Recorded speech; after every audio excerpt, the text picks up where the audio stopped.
ਅੱਜ ਆਪਾਂ ਆਨੰਦ ਸਾਹਿਬ ਜਿਹੜਾ ਹੈਗਾ, ਹਾਂਜੀ ਹਾਂਜੀ ਸ਼ੁਰੂ ਕਰ ਆਵਾਜ਼ ਆ ਰਹੀ ਹੈ? ਹਾਂਜੀ ਹਾਂਜੀ ਆ ਰਹੀ ਜੀ।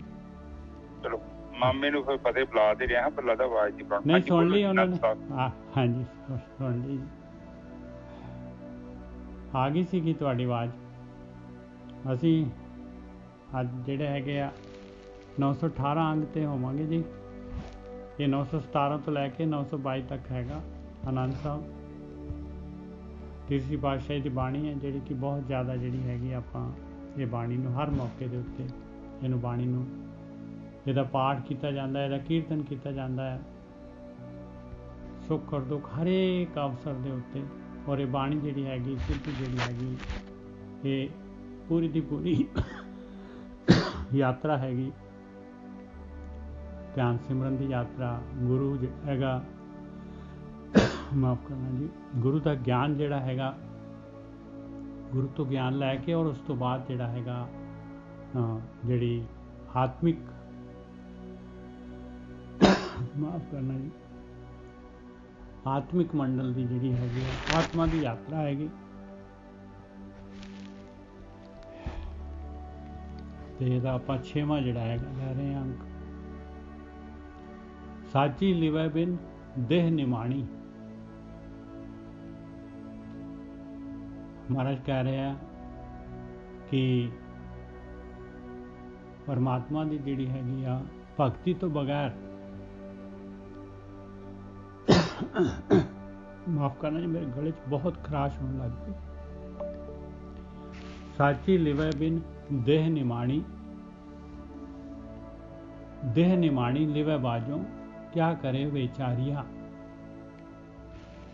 ਕਹਿੰਦੇ ਪਰਮਾਤਮਾ ਦੀ ਭਗਤੀ, ਪਰਮਾਤਮਾ ਦੇ ਨਾਲ ਪਿਆਰ ਪਾਉਣ ਤੋਂ ਬਗੈਰ ਇਹ ਜਿਹੜਾ ਤੈਨੂੰ ਸਰੀਰ ਮਿਲਿਆ ਹੋਇਆ ਆ, ਇਹ ਮਨੁੱਖਾ ਦੇਹੀ ਮਿਲੀ ਹੋਈ ਆ, ਇਹ ਜਿਹੜੀ ਹੈਗੀ ਆ ਇਹ ਕਿਸੇ ਵੀ ਕੰਮ ਦੀ ਨਹੀਂ ਹੈਗੀ। ਇਹਦਾ ਕੋਈ ਮਾਣ ਨਹੀਂ ਹੈਗਾ, ਇਹ ਕਿਸੇ ਕੰਮ ਦੀ ਨਹੀਂ ਹੈ। ਤੈਨੂੰ ਮਿਲੀ ਨਹੀਂ ਮਿਲੀ ਇੱਕ ਬਰਾਬਰ ਆ।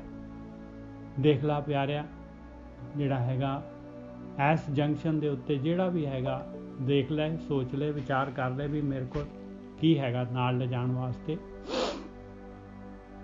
ਕਿਹੜੀ ਚੀਜ਼ ਹੈਗੀ ਜਿੱਤੇ ਮੈਂ ਮਾਣ ਕਰ ਸਕਦਾ ਹਾਂ।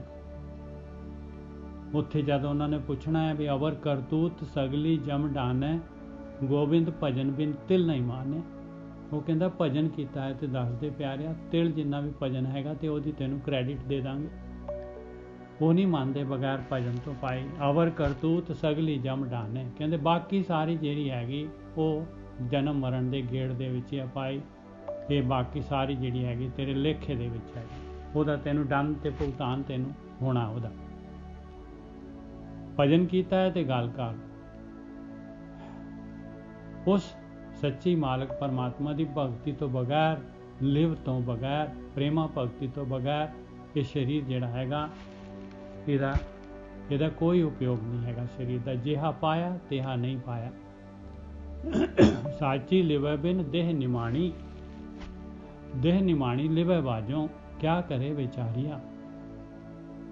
ਕਹਿੰਦੇ ਲਿਵ ਤੋਂ ਬਗੈਰ, ਫਿਰ ਦੁਬਾਰਾ ਰਿਪੀਟ ਕਰ ਰਹੇ ਆ, ਕਹਿੰਦੇ ਲਿਵ ਤੋਂ ਬਗੈਰ, ਸੱਚੀ ਲਿਵ ਤੋਂ ਬਗੈਰ ਦੇਹ ਨਿਮਾਣੀ ਹੈ ਭਾਈ। ਕੀ ਕਰ ਰਹੀ ਹੈ ਇਹ ਵਿਚਾਰੀ, ਕੀ ਕਰ ਰਹੀ ਹੈ ਸਰੀਰ ਦੇ ਨਾਲ, ਤੂੰ ਕੀ ਕਰ ਰਿਹਾ ਹੈ। ਹੇ ਜੀਵ ਇਸਤਰੀ, ਤੂੰ ਮਨੁੱਖੀ ਸਰੀਰ ਪਾ ਕੇ, ਮਨੁੱਖੀ ਸਰੀਰ, ਮਨੁੱਖੀ ਦੇਹ ਪਾ ਕੇ ਕੀ ਕਰ ਰਹੀ ਹੈ। ਕਿਆ ਕਰੇ ਵਿਚਾਰੀਆ, ਕਹਿੰਦੇ ਵਿਚਾਰੀ ਕੀ ਕਰੀ ਜਾ ਰਹੀ ਹੈ। ਤੁਧ ਬਾਜ ਸਮਰੱਥ ਕੋਇ ਨਾਹੀ, ਕਿਰਪਾ ਕਰ ਬਨਵਾਰੀਆ। ਹੇ ਮੇਰੇ ਮਾਲਕਾ, ਤੇਰੇ ਤੋਂ ਬਗੈਰ ਤਾਂ ਕੋਈ ਸਮਰੱਥ ਨਹੀਂ ਹੈਗਾ। ਇਹ ਸਰੀਰ ਦੇਣ ਵਾਲਾ ਵੀ ਤੂੰ ਹੀ ਹੈਗਾ ਆ। ਮਨੁੱਖੀ ਸਰੀਰ ਸਭ ਤੋਂ ਉੱਚਲੇ ਸਿਖਰਲੇ ਡੰਡੇ ਤੇ ਪਹੁੰਚਾਉਣ ਵਾਲਾ ਤੂੰ ਹੀ ਹੈਗਾ ਆ। ਔਰ ਆਪਣੀ ਭਗਤੀ ਜਿਹੜੀ ਹੈਗੀ, ਆਪਣਾ ਪਿਆਰ ਦੇਣ ਵਾਲਾ ਵੀ ਤੂੰ ਹੀ ਹੈਗਾ ਆ। ਤੂੰ ਹੀ ਗੁਰੂ ਨੂੰ ਮਿਲਾਉਣ ਵਾਲਾ ਹੈਗਾ, ਤੂੰ ਹੀ ਗਿਆਨ ਦੇਣ ਵਾਲਾ ਹੈ, ਤੂੰ ਹੀ ਪਿਆਰ ਪਾਉਣ ਵਾਲਾ ਹੈਗਾ ਹੈ। ਤੁਧ ਬਾਝ ਸਮਰੱਥ ਕੋਈ ਨਹੀਂ, ਤੇਰੇ ਤੋਂ ਸਮਰੱਥ ਹੋਰ ਕੌਣ ਹੈਗਾ। ਤੁਧ ਬਾਝ ਸਮਰੱਥ ਕੋਈ ਨਹੀਂ, ਕਿਰਪਾ ਕਰ ਬਨਵਾਰੀਆ। ਹੇ ਮੇਰੇ ਮਾਲਕਾ, ਮੇਰੇ ਕੀ ਮਾਲਕਾ, ਹੇ ਇਸ ਮਨ ਦੇ, ਸੰਸਾਰ ਦੇ ਮਾਲੀ, ਸੰਸਾਰ ਦੇ ਮਾਲਕਾ, ਕਿਰਪਾ ਕਰ, ਕਿਰਪਾ ਕਰ। ਤੇਰੀ ਕਿਰਪਾ ਤੋਂ ਬਗੈਰ ਕੁਝ ਨਹੀਂ ਹੋ ਸਕਦਾ। ਤੇਰੇ ਤੋਂ ਸਮਰੱਥ ਕੋਈ ਨਹੀਂ ਹੈਗਾ। ਇਸ ਨੂੰ ਹੋਰ ਥਾਉ ਨਹੀਂ, ਸ਼ਬਦ ਦੇ ਲਾਗ ਸਵਾਰੀਆ। ਸ਼ਬਦ ਦਾ ਗਿਆਨ ਦੇ, ਉਹ ਸ਼ਬਦ ਦਾ ਗਿਆਨ ਦੇ, ਧਿਆਨ ਸਿਮਰਨ ਬਖਸ਼, ਅੰਦਰ ਜਿਹੜਾ ਹੈਗਾ ਪ੍ਰੇਮਾ ਭਗਤੀ, ਅੰਦਰ ਜਿਹੜਾ ਹੈਗਾ ਵੜਨਾ ਸਿਖਾ, ਕਿ ਸ਼ਬਦ ਦੇ ਨਾਲ ਲੱਗ ਕੇ ਜਿਹੜਾ ਹੈਗਾ ਇਹ ਆਪਣਾ ਜੀਵਨ ਜਿਹੜਾ ਹੈਗਾ ਸਵਾਰਿਆ ਜਾ ਸਕੇ।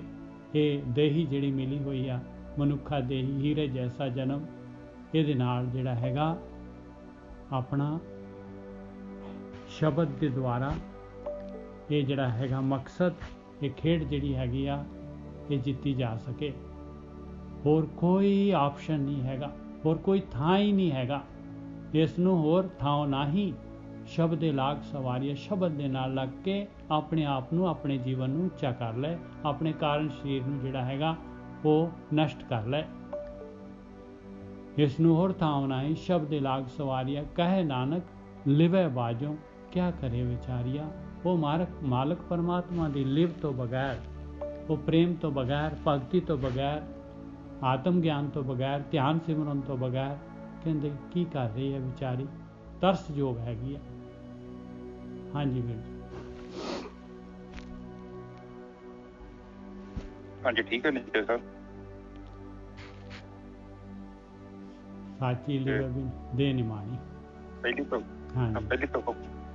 ਤੋਂ ਬੋਲ ਦੋ। ਸਾਚੀ ਲਿਵ ਬਿਨ ਦੇ ਨਿਮਾਣੀ, ਕਹਿੰਦੇ ਸੱਚੀ ਲਿਵ ਤੋਂ ਬਗੈਰ, ਧਿਆਨ ਸਿਮਰਨ ਤੋਂ ਬਗੈਰ, ਅੰਦਰ ਵੜਨ ਤੋਂ ਬਗੈਰ, ਪ੍ਰੇਮਾ ਭਗਤੀ ਮਾਲਕ ਪਰਮਾਤਮਾ ਦੀ ਜਿਹੜੀ ਹੈਗੀ ਮਨ ਦੇ ਨਾਲ ਭਗਤੀ ਕਰਨ ਤੋਂ ਬਗੈਰ ਕਹਿੰਦੇ ਦੇਹ ਜਿਹੜੀ ਹੈਗੀ ਨਿਮਾਣੀ ਹੈਗੀ, ਕੋਈ ਇਹਦਾ ਉਪਯੋਗ ਹੀ ਨਹੀਂ, ਇਹਦਾ ਕੋਈ ਮਾਣ ਕੀ ਮਾਣਿਆ, ਦੱਸ ਤੇਰੇ ਕੋਲ ਕੀ ਆਊਟਪੁੱਟ ਹੈਗੀ ਆ। ਦੇ ਨਿਮਾਣੀ ਲਿਵੇ ਬਾਜੂ, ਕਿਆ ਕਰੇ ਵਿਚਾਰੀਆ। ਤੂੰ ਦੱਸ ਦੇ ਤੂੰ ਕੀ ਕਰ ਰਿਹਾ ਆ, ਤੇਰੀ ਦੇਹ ਸਰੀਰ ਦੇ ਨਾਲ ਕੀ ਕਰ ਰਿਹਾ, ਹਾਲੇ ਤੱਕ ਕੀ ਕੀਤਾ ਹੈ। Picture already forward you last time a crop also है। oh I am sorry, मैं भूल गया जैसा ਵਿੱਚ ਮੇਰਾ ਮਾਈਕ ਆਨ ਹੀ। ਸੌਰੀ ਕੋਈ ਨਹੀਂ ਚਲੋ ਇਹਨਾਂ ਥੋੜੀ ਅੰਗਰੇਜ਼ੀ ਸੰਗਤ ਨੇ ਵੀ ਸੁਣ ਲਈ ਮੇਰੀ ਟੁੱਟੀ ਫੁੱਟੀ ਅੰਗਰੇਜ਼ੀ। ਹਾਂ ਠੀਕ ਹੈ ਨਿਸ਼ਚੈ ਸਾਹਿਬ। ਏਦਾਂ ਸਾਧ ਸੰਗਤ ਜੀ 2 ਮਿੰਟ ਪਹਿਲਾਂ ਆਪਾਂ ਨਾਰਮਲ ਡਿਸਕਸ ਕਰਦੇ ਹਾਂ, ਫਿਰ ਆਪਾਂ ਅੱਗੇ ਚੱਲਦੇ। ਤੇ ਸਧਾਰਨ ਤੌਰ ਤੇ ਜਿਹੜਾ ਆਮ ਜਿਹੜਾ ਮਨੁੱਖ ਦਾ ਜੀਵਨ ਹੈ, ਜੇਕਰ ਉਹਨੂੰ ਥੋੜਾ ਜਿਹਾ ਧਿਆਨ ਨਾਲ ਦੇਖਿਆ ਜਾਵੇ ਉਹਦੇ ਕੋਲ 2-4 ਪੰਡਾਂ ਕੇਵਲ ਸ਼ਿਕਵੇ ਹੀ ਹੈਗੇ ਆ, ਦੁਨੀਆ ਭਰ ਦੇ ਸ਼ਿਕਵੇ। ਤੁਹਾਨੂੰ ਸ਼ਾਇਦ ਹੀ ਕੋਈ ਬੰਦਾ ਧਰਤੀ ਤੇ ਮਿਲੂਗਾ ਸਾਧਨਾ ਤੋਂ ਬਿਨਾਂ ਜਿਹੜਾ ਆਪਣੇ ਜੀਵਨ ਚ ਸੰਤੁਸ਼ਟ ਹੋਵੇ। ਕਿਸੇ ਨੂੰ ਆਪਣੀ ਘਰ ਦੀ ਪਸੰਦ ਨਹੀਂ, ਕਿਸੇ ਨੂੰ ਆਪਣਾ ਘਰ ਦਾ ਪਸੰਦ ਨਹੀਂ, ਕਿਸੇ ਨੂੰ ਆਪਣੇ ਮਾਂ ਪਿਓ ਪਸੰਦ ਨਹੀਂ, ਕਿਸੇ ਨੂੰ ਆਪਣੇ ਧੀਆਂ ਪੁੱਤ ਪਸੰਦ ਨਹੀਂ, ਔਰ ਕਿਸੇ ਨੂੰ ਔਰ ਜੀਵਨ ਦੇ ਵਿੱਚ ਕੋਈ ਆਂਢ ਗੁਆਂਢੀ ਵੀ ਹੈਗਾ ਉਹ ਪਸੰਦ ਨਹੀਂ। ਜੇ ਕੋਈ ਗੱਲ ਹੋਈ ਤੇ ਦੁਨੀਆ ਭਰ ਦੇ ਟਿਕਵੇ ਤੇ ਗਿਲੇ ਹੈਗੇ ਨੇ, ਉਹਨਾਂ ਦੀਆਂ ਪੰਡਾਂ ਇਨਸਾਨ ਨੇ ਭਰ ਕੇ ਆਪਣੇ ਕੋਲ ਰੱਖੀਆਂ ਹੀ ਹੈ।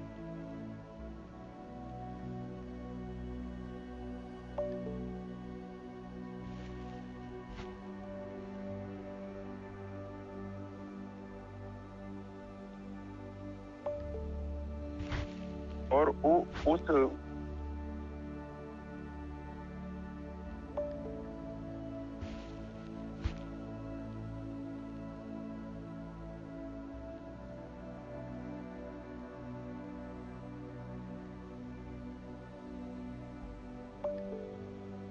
ਤੁਹਾਡੀ ਆਵਾਜ਼ ਬੰਦ ਹੋ ਗਈ ਗੋਲਦੀ ਸਾਹਿਬ।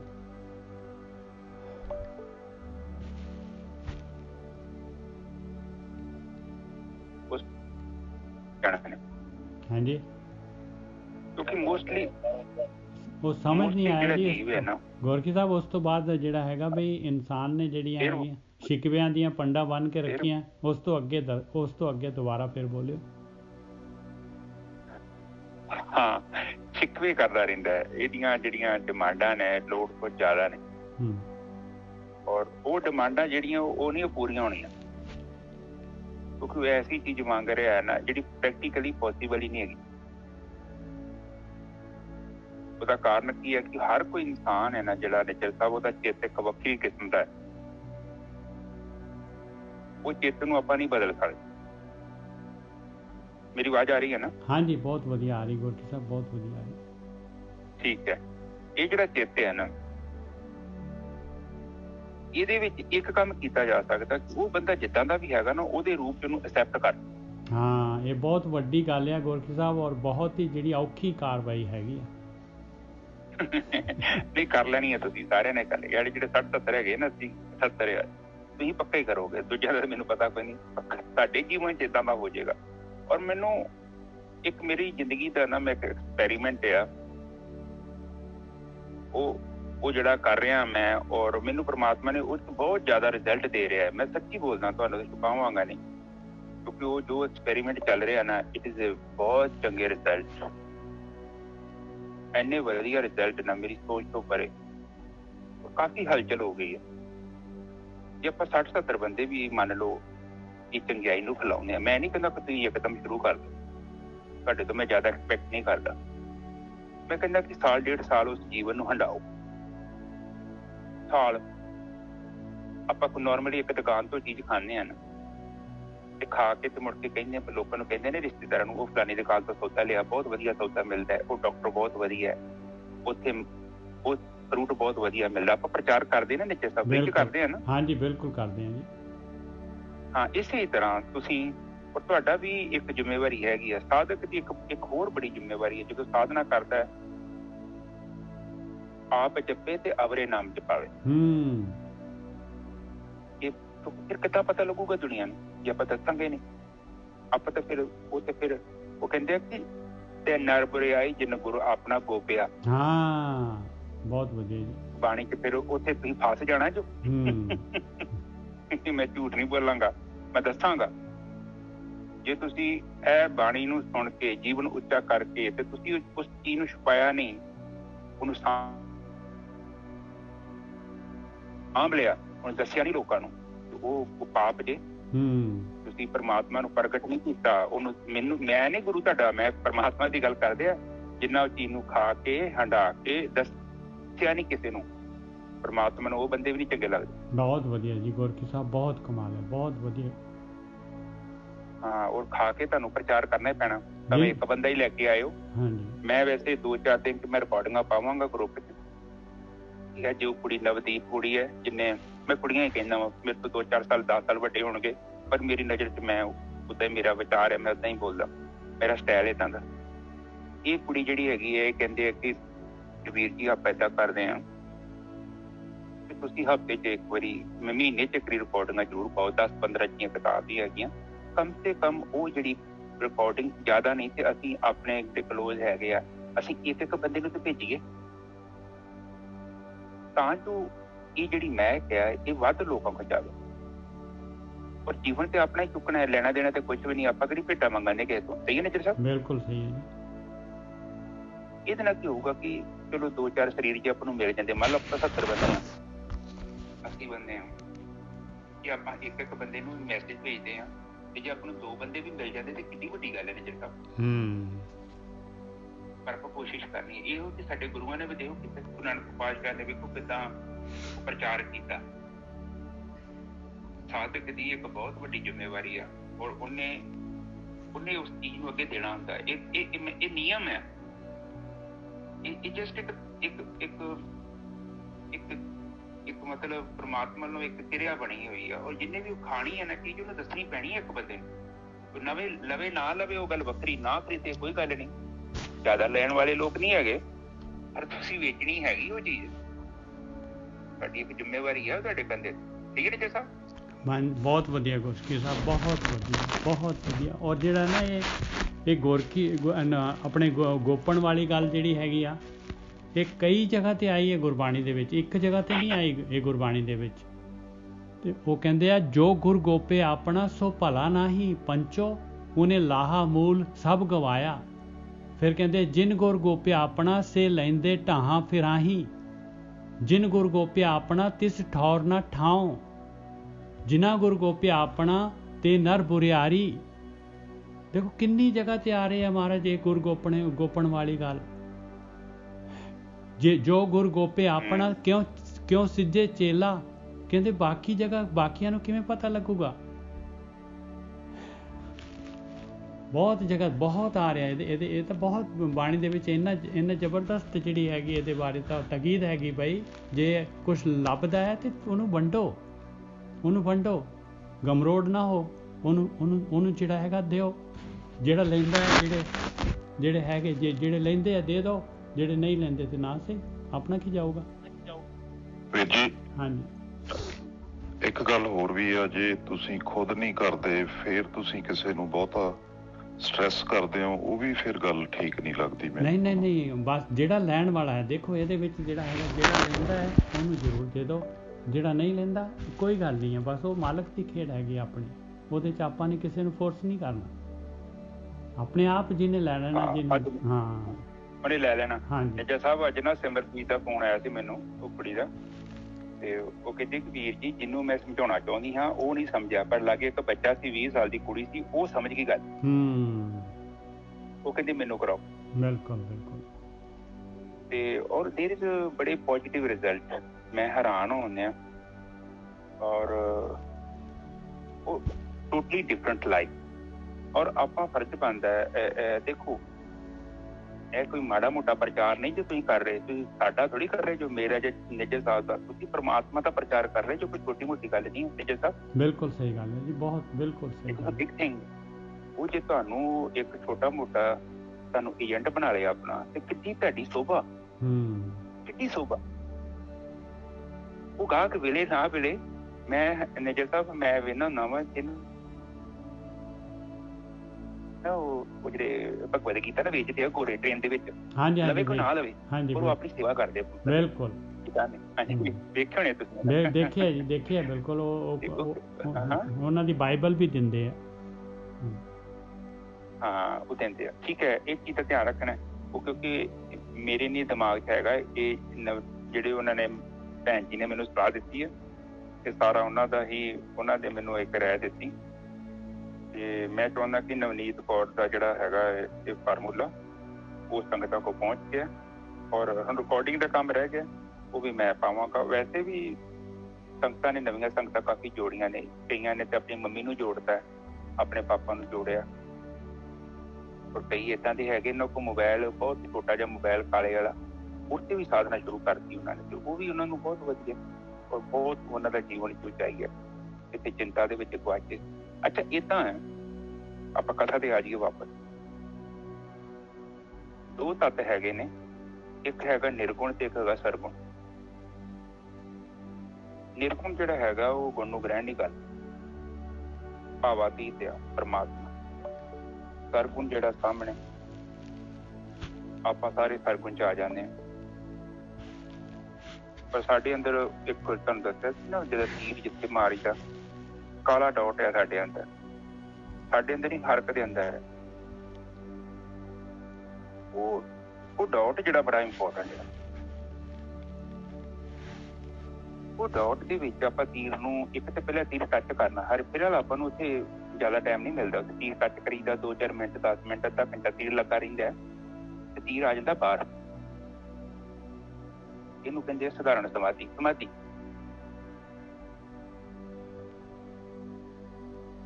ਤੇ ਮੇਨ ਜਿਹੜੀ ਆਪਣੇ ਜੀਵਨ ਦੀ ਮੰਜ਼ਿਲ ਹੈਗੀ ਉਹ ਹੈਗੀ ਸਹਿਜ ਸਮਾਧੀ।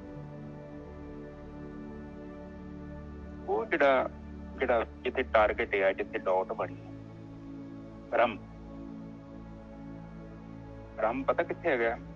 ਪਹਿਲਾ ਹੈਗਾ ਚਿੱਤ ਨੇ ਪਹਿਲਾਂ ਪਿੱਛੇ ਆ ਜੀ ਪਹਿਲਾ ਹੈਗਾ ਸਰੀਰ ਕਰਮ ਇੰਦਰੀਆਂ ਫਿਰ ਗਿਆਨ ਇੰਦਰੀਆਂ ਜਿਹੜੀਆਂ ਹੈਗੀਆਂ ਕਿਹਦੇ ਨਾਲ ਕਨੈਕਟਡ ਹੈ ਮਨ ਦੇ ਵਿੱਚ। ਆਪ ਜਸਟ ਦੇਖੋ ਕਿੱਥੇ ਹੈਗਾ ਡਾਟ ਆਸਾਨ ਨਹੀਂ ਹੈਗਾ ਕਾਫੀ ਅੰਦਰ ਹੈ। ਪਹਿਲਾਂ ਸਰੀਰ ਕਰਮ ਇੰਦਰੀਆਂ ਹੱਥ ਪੈਰ ਫਿਰ ਗਿਆਨ ਇੰਦਰੀਆਂ ਦੇ ਅੰਦਰ ਹੈਗਾ ਮਨ ਤੇ ਮਨ ਦੇ ਅੰਦਰ ਹੈਗੀ ਸੁਰਤੀ ਤੇ ਮਨ ਦੇ ਉੱਤੇ ਹੈਗਾ ਚੇਤਨ। ਸੁਰਤੀ ਜਿਹੜੀ ਆ ਉਹ ਜੀਵ ਦੀ ਸੁਰਤੀ। ਹੁਣ ਅਸੀਂ ਜਿੱਦਾਂ ਦਾ ਸੋਚਦੇ ਹਾਂ ਨਾ ਮਨ ਦੇ ਵਿੱਚ ਜਾਂ ਹੀ ਜਿੱਦਾਂ ਦਾ ਕਰਦੇ ਹਾਂ ਤੇ ਸਾਡਾ ਜੀਵਨ ਬਿਲਕੁਲ ਉਸੇ ਤਰ੍ਹਾਂ ਦਾ ਹੀ ਹੋ ਜਾਣਾ। ਬਿਲਕੁਲ ਕੋਈ ਡਾਊਟ ਨਹੀਂ ਹੈਗਾ। ਤੁਸੀਂ 2-4 ਦਿਨ ਮਾੜਾ ਚਿੰਤਨ ਕਰਨਾ ਸ਼ੁਰੂ ਕਰ ਦਿਓ ਤੁਹਾਡੇ ਸੁਭਾਅ ਨੇ ਉਸੇ ਚੀਜ਼ ਨੂੰ ਗ੍ਰਹਿਣ ਕਰ ਲੈਣਾ। ਇਹ ਤੁਹਾਡਾ ਜਿਹੜਾ ਚਿੱਤ ਹੈ ਨਾ, ਉਹਦੇ ਅੰਦਰ ਦੋ ਚੀਜ਼ਾਂ ਹੁੰਦੀਆਂ ਨੇ,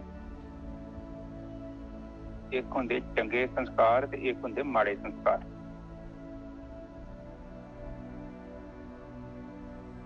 ਜਿਹੜੇ ਮਾੜੇ ਸੰਸਕਾਰ ਆ ਨਾ, ਉਹ ਛੇਤੀ ਪ੍ਰਗਟ ਹੋ ਜਾਂਦੇ, ਪਰ ਜਿਹੜੇ ਚੰਗੇ ਸੰਸਕਾਰ ਹੁੰਦੇ ਆ ਨਾ, ਉਹਨਾਂ ਨੂੰ ਪ੍ਰਗਟ ਹੋਣ ਲਈ ਥੋੜਾ ਟਾਈਮ ਲੱਗਦਾ। ਕਹਿਣ ਤੋਂ ਭਾਵ ਜਿੱਦਾਂ ਲੋਹਾ ਵਾ, ਇਹਨੂੰ ਘੱਟ ਟੈਂਪਰੇਚਰ ਤੇ ਆਪਾਂ ਗਰਮ ਕਰ ਸਕਦੇ ਹਾਂ। ਜਿੱਦਾਂ ਇੱਕ ਹੋਰ ਹੁੰਦਾ ਲੈਡ ਹੁੰਦਾ ਵਾ, ਥੋੜਾ ਜਿਹਾ ਗਰਮ ਕਰੋ, ਕੇਵਲ ਤੁਸੀਂ ਕਹਿ ਲਓ ਕਿ ਮੋਮਬੱਤੀ ਦੇ ਅੱਗ ਦੇ ਨਾਲ ਹੀ ਉਹਨੇ ਪਿਘਲ ਜਾਣਾ ਬਿਲਕੁਲ ਛੇਤੀ। ਪਰ ਪਿੱਤਲ ਹੋਇਆ, ਤਾਂਬਾ ਹੋਇਆ, ਇਹਨੂੰ ਇਹ ਕਾਫੀ ਹਾਰਡ ਮੈਟਲ ਹੁੰਦੇ, ਇਹਨਾਂ ਨੂੰ ਗਰਮ ਕਰਨ ਦੇ ਲਈ, ਇਹਨਾਂ ਨੂੰ ਪਿਘਲਾਉਣ ਦੇ ਲਈ ਕਾਫੀ ਜ਼ਿਆਦਾ ਟੈਂਪਰੇਚਰ ਚਾਹੀਦਾ, ਉੱਚਾ ਟੈਂਪਰੇਚਰ ਤੇ। ਇਸੇ ਹੀ ਤਰ੍ਹਾਂ ਜਿਹੜੇ ਚਿੱਤ ਦੇ ਵਿੱਚ ਅਵਗੁਣ ਨੇ, ਉਹ ਕੁਦਰਤ ਨੇ ਨਿਯਮ ਬਣਾਏ ਨੇ। ਜਿਸ ਇਹਦੇ ਚ ਕੋਈ ਵੱਖਰੀ ਚੀਜ਼ ਨਹੀਂ ਹੈਗੀ, ਨੇਚਰ ਏਦਾਂ ਦਾ। ਚੰਗੇ ਗੁਣ ਜਿਹੜੇ ਨਾ, ਉਹਨਾਂ ਨੂੰ ਪ੍ਰਗਟ ਕਰਨ ਦੇ ਲਈ ਤੁਹਾਨੂੰ ਥੋੜਾ ਟਾਈਮ ਸੰਗਤ ਕਰਨੀ ਪੈਣੀ ਆ, ਕਿਉਂਕਿ ਉਹ ਏਦਾਂ ਦੀ ਮਕੈਨਿਜ਼ਮ ਬਣਾਇਆ ਵਾ। ਜਿੱਦਾਂ ਇੱਕ ਮੈਟਲ ਹੁੰਦਾ, ਇੱਕ ਮੈਟਲ ਥੋੜਾ ਜਿਹਾ ਗਰਮ ਕੀਤਾ ਪਿਘਲ ਜਾਂਦਾ ਹੈ, ਉਹ ਵੀ ਮੈਟਲ ਆ, ਪਰ ਉਹਨੂੰ ਟੈਂਪਰ ਥੋੜਾ ਜ਼ਿਆਦਾ ਕਰਨਾ, ਉਹਨੂੰ ਜ਼ਿਆਦਾ ਟੈਂਪਰੇਚਰ ਚਾਹੀਦਾ। ਹੁਣ ਦੋ ਕਿਸਮ ਦੀ ਸੰਗਤ ਹੁੰਦੀ ਹੈ, ਇੱਕ ਹੁੰਦੀ ਚੰਗੀ ਤੇ ਇੱਕ ਹੁੰਦੀ ਬੁਰੀ। ਤੁਸੀਂ ਬੁਰੀ ਸੰਗਤ ਤੇ ਜਾਓਗੇ ਨਾ, ਤੇ ਤੁਹਾਡੇ ਤੇ ਨਾ 2 ਮਿੰਟ 'ਚ ਹੀ ਰੰਗ ਚੜ ਜਾਣਾ, ਤੁਹਾਨੂੰ ਜਿੱਥੇ ਮਰਜ਼ੀ ਲੈ ਜਾਊਗਾ। ਤੁਹਾਨੂੰ ਇਹਨੇ ਕਹਿਣਾ ਫਿਲਮ ਵੇਖਣੀ ਆ, ਤੇ ਕਹਿਣਾ ਹਾਂ ਵੀ ਮੈਂ ਤੇ ਮੈਡਮ ਹੋਈ, ਤੇ ਉਹਨੇ ਕਹਿਣਾ ਮੈਂ ਸੁੱਤਾਂ 'ਚ ਨਾਲਾ ਪਾਇਆ, ਤੇ ਮੁੰਡੇ ਨੇ ਕਹਿਣਾ ਮੈਂ ਪੈਂਟ ਪਾਈ ਆ, ਚਲੋ ਚਲੀਏ ਰੈਡੀ। ਕੋਈ ਕਲੱਬ ਜਾਣਾ, ਹਾਂਜੀ ਤਿਆਰ ਹੈ ਜੀ, 2 ਮਿੰਟ ਉੱਥੇ ਪਿਘਲਿਆ ਪਿਆ, ਬਾਹਰ ਹੈ ਉਹ ਚਿੱਤ ਤੇ, ਬਿਲਕੁਲ ਬਾਹਰ। ਪਰ ਆਪਾਂ ਨੂੰ ਚਾਹੀਦਾ ਵਾ ਥੋੜਾ ਵਧੀਆ ਮਸਾਲਾ, ਜਿਹੜਾ ਅੰਦਰ, ਜਿਹੜਾ ਗਹਿਰਾ, ਉਹ ਸਾਨੂੰ ਚਾਹੀਦੀ ਹੈ ਚੰਗੀ ਚੀਜ਼, ਜਿਹੜਾ ਸਾਡੇ ਜੀਵਨ ਚੁੱਕਦਾ ਹੈ। ਅੰਦਰ ਸੰਸਕਾਰ ਹੁੰਦੇ ਨੇ, ਕਿਉਂਕਿ ਆਪਾਂ ਬਹੁਤ ਪੁਰਾਣੇ ਆ। ਇਹ ਕੋਈ ਐ ਨਹੀਂ ਕਿ ਤੁਸੀਂ ਸਾਧਨਾ ਕਰਦੇ ਜੇ ਤੁਹਾਨੂੰ ਪਤਾ ਲੱਗ ਹੀ ਜਾਣਾ ਅੰਦਰ ਜਾ ਕੇ ਕਿ ਅਸੀਂ ਬਹੁਤ ਪੁਰਾਣੇ ਆ, ਅੱਜ ਦੇ ਨਹੀਂ ਆ। ਤਾਂ ਹੀ ਉਹ ਪਾਣੀ ਚ ਕਿਹਾ ਕਿੰਨੇ ਧਰਤੀਆਂ, ਕਿੰਨੇ ਸੂਰਜ, ਪਤਾ ਨਹੀਂ ਕੀ ਕੁਝ ਹੋ ਗਿਆ, ਮੈਂ ਬਹੁਤ ਪੁਰਾਣਾ ਵਾਂ। ਕਿੰਨੇ ਬ੍ਰਹਮੇ ਆ ਗਏ, ਕਿੰਨੇ ਵਿਸ਼ਨੂੰ ਆ ਗਏ, ਕਿੰਨੇ ਮਹੇਸ਼ ਆ ਗਏ। ਕਹਿਣ ਤੋਂ ਭਾਵ ਕਿੰਨੇ ਬਹੁਤ ਟਾਈਮ ਤੋਂ ਮੈਂ ਗਤੀ ਕਰ ਰਿਹਾ, ਬਹੁਤ ਜੀਵ ਹੈ ਮੈਂ, ਬੜਾ ਪੁਰਾਣਾ ਜੀਵ। ਹੁਣ ਉਹ ਜਿਹੜੇ ਚੰਗੇ ਸੰਸਕਾਰ ਆ, ਉਹਨਾਂ ਨੂੰ ਪ੍ਰਗਟ ਕਰਨ ਦੇ ਲਈ ਸੰਗਤ ਚੰਗੀ ਚਾਹੀਦੀ। ਸੰਗਤ ਕੀ ਕਰਦੀ ਆ, ਬਾਰ-ਬਾਰ ਉੱਥੇ ਸੱਟ ਮਾਰਦੀ। ਉਹ ਤੁਹਾਨੂੰ ਵੇਖੋਗੇ ਨਾ, ਤੁਹਾਡੇ ਅੰਦਰ ਉਹਨੇ ਚੀਜ਼ ਨੂੰ ਪ੍ਰਗਟ ਕਰਨਾ। ਉਹਨੇ ਹੁਣ ਆ ਜਿਹੜੀ ਨਵਨੀਤ ਹੈ ਕੁੜੀ, ਉਹ ਕਹਿੰਦੀ ਆ ਕਿ ਮੈਂ ਆਂਟੀ ਕੋਲ ਜਾਂਦੀ ਸਾਂ, ਤੇ ਆਂਟੀ ਬਾਰ-ਬਾਰ ਗੱਲਾਂ ਕਰਦੇ।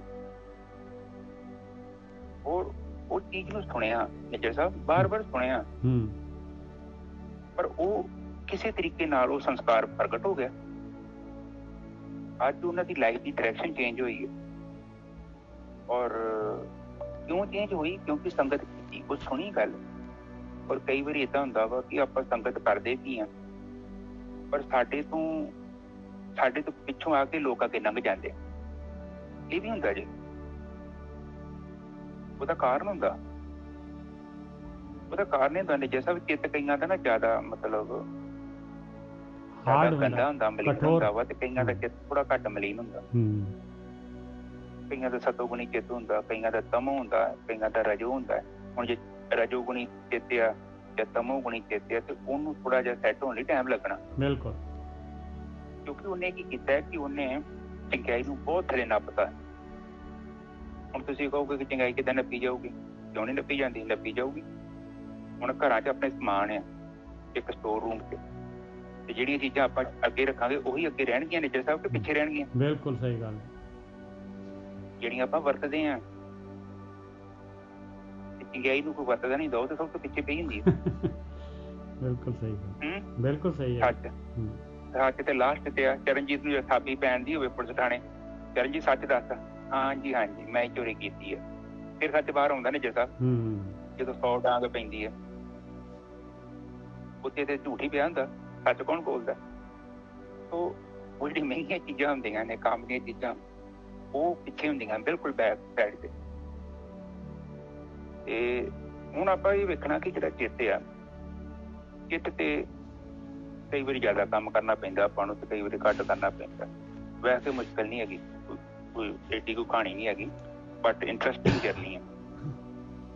ਹੁਣ ਇੱਥੇ ਇੱਕ ਚੀਜ਼ ਮੈਂ ਆਪ ਜੀ ਨਾਲ ਡਿਸਕਸ ਕਰਨਾ ਚਾਹੁੰਦਾ। ਜੋ ਜੀਵਨ ਦੇ ਵਿੱਚ ਨਾ ਤਿੰਨ ਕਾਲ ਹੁੰਦੇ ਨੇ, ਭੂਤ ਕਾਲ, ਭਵਿੱਖ ਕਾਲ ਤੇ ਵਰਤਮਾਨ ਕਾਲ। ਜਿੰਨੇ ਵੀ ਗ੍ਰੰਥ ਲਿਖੇ ਗਏ ਨਾ, ਉਹ ਕੇਵਲ ਲਿਖੇ ਗਏ ਨੇ ਵਰਤਮਾਨ ਕਾਲ ਬਾਰੇ। ਤੁਸੀਂ ਕੋਈ ਵੀ ਗ੍ਰੰਥ ਪੜ੍ਹ ਲਓ, ਉਹਦੇ ਚ ਉਹਨਾਂ ਨੇ ਇੱਕ ਚੀਜ਼ ਵੇਖੀ ਆ ਕਿ ਕਿਸੇ ਤਰੀਕੇ ਨਾਲ ਜਿਹੜਾ ਜੀਵ ਆ, ਇਹਦੀ ਬੇਹੋਸ਼ੀ ਤੋੜੀ ਜਾਵੇ, ਇਹਦੀ ਜਿਹੜੀ ਚੇਤਨਾ ਹੈ ਜਿਹੜੀ ਉਹਨੂੰ ਵਰਤਮਾਨ ਕਾਲ ਦੇ ਵਿੱਚ ਲੈ ਆਇਆ ਜਾਵੇ ਕਿਸੇ ਵੀ ਤਰੀਕੇ ਨਾਲ। ਬਹੁਤ ਗ੍ਰੰਥਾਂ ਦੇ ਵਿੱਚ ਬੜੇ ਉਹਨਾਂ ਤਰੀਕੇ ਦੱਸੇ ਆ, ਉਹਨਾਂ ਆਪਣੇ ਅਨੁਭਵ ਦੱਸੇ ਆ। ਉਹਨਾਂ ਦੀ ਇਹੋ ਹੀ ਕੋਸ਼ਿਸ਼ ਆ ਕਿ ਜਿਹੜਾ ਜੀਵ ਆ ਉਹਦਾ ਜਿਹੜਾ ਮਾਰਗ ਆ ਉਹਨਾਂ ਚਿਰ ਤੱਕ ਸਹੀ ਨਹੀਂ ਹੋਣਾ ਜਿੰਨਾ ਚਿਰ ਤੱਕ ਉਹਦੀ ਸੁਰਤੀ ਵਰਤਮਾਨ ਕਾਲ 'ਚ ਨਹੀਂ ਆ ਜਾਂਦੀ। ਹੁਣ ਪਤਾ ਕੀ ਹੁੰਦਾ, ਹੁਣ ਮੈਂ ਮੰਨ ਲਓ ਸਵੇਰੇ ਉੱਠਿਆ, ਮੈਂ ਉੱਠ ਕੇ ਬਹਿ ਗਿਆ, ਮੇਰੇ ਸਾਹਮਣੇ ਕੋਈ ਬੰਦਾ ਆ ਗਿਆ। ਹੁਣ ਮੇਰੇ ਮਨ ਨੇ ਕੀ ਕਹਿਣਾ ਹੈ ਕਿ ਉਹਨੇ ਬੰਦੇ ਨੇ ਕਹਿਣਾ ਕਿ ਵੀਰ ਜੀ ਮੈਨੂੰ ਨਾ ਏਦਾਂ ਆਹ ਕੰਮ ਕਰਨਾ ਵਾ ਤੇ ਏਦਾਂ ਮੇਰੀ ਮਦਦ ਕਰੋ। ਤੇ ਮੇਰੇ ਮਨ ਨੇ ਕਹਿਣਾ ਇਹ ਤੇ ਬੰਦਾ ਉਹੀ ਆ, 1 ਮਹੀਨਾ ਪਹਿਲਾਂ ਆਇਆ ਸੀ ਤੇਰੇ ਕੋਲ ਤੇ ਉਦੋਂ ਤੂੰ ਇਹਨੂੰ ਕੰਮ ਕਿਹਾ ਤੇ ਇਹਨੇ ਤੇਰਾ ਕੰਮ ਹੀ ਨਹੀਂ ਕੀਤਾ। ਪਰ ਮੈਂ ਹੋਰ ਸੌਖਾ ਕਰਨਾ,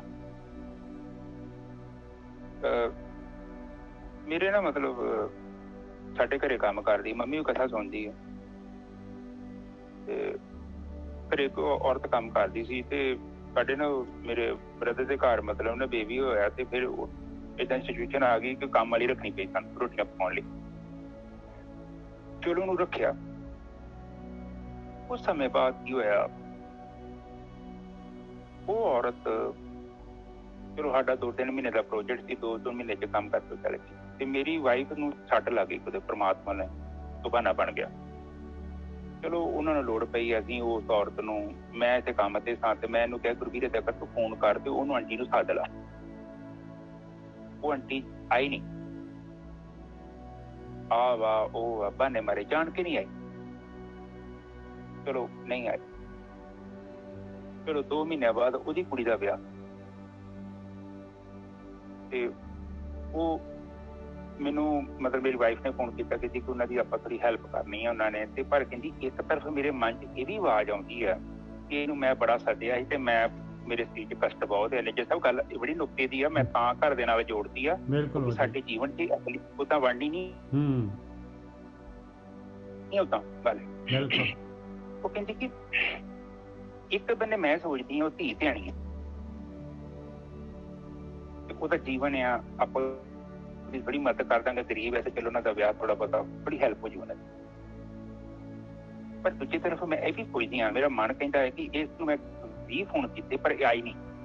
ਨੇਜਰ ਸਾਹਿਬ ਬਿਲਕੁਲ ਆ ਗਈ ਸਿਚੁਏਸ਼ਨ ਪੈਦਾ ਹੋ ਗਈ ਨਾ। ਮਨ ਵੇਖ ਲਓ ਕਿੱਡਾ ਖਤਰਨਾਕ ਹੁੰਦਾ। ਮਨ ਕੀ ਕਰਦਾ ਕਿ ਜਿਹੜਾ ਬੀਤਿਆ ਜੀਵਨ ਆ ਉਹਨੂੰ ਵਿੱਚ ਲੈ ਆਉਂਦਾ, ਉਹ ਚੁੱਕ ਕੇ ਉਹ ਕੀ ਕਰਦਾ ਤੁਹਾਡੇ ਵਰਤਮਾਨ ਕਾਲ ਦੇ ਫੈਸਲੇ ਨੂੰ ਬਦਲ ਦਿੰਦਾ। ਹਾਂ, ਬਹੁਤ ਵਧੀਆ। ਉਹ ਬਦਲਣਾ ਚਾਹੁੰਦਾ ਹੈ। ਹੁਣ ਮੈਂ ਫਿਰ ਕਿਹਾ, ਮੈਂ ਗੁਰਵੀਰ ਮੈਂ ਨਹੀਂ ਕੁਛ ਕਹਿਣਾ, ਤੂੰ ਦੱਸ ਤੇਰਾ ਕੀ ਫੈਸਲਾ। ਮੈਂ ਚਾਹੁੰਦਾ ਕਿ ਮੈਨੂੰ ਤਾਂ ਪਤਾ ਹੀ ਮੈਂ ਉਹਦੀ ਮਦਦ ਕਰ ਦੇਣੀ ਆ, ਪਰ ਮੈਂ ਚਾਹੁੰਦਾ ਕਿ ਮੈਂ ਆਪਣੀ ਘਰ ਦੀ ਦਾ ਲੈਵਲ ਤੇ ਚੈੱਕ ਕਰਾਂ ਇਹ ਕਿੱਥੇ ਬੈਠੀ ਆ।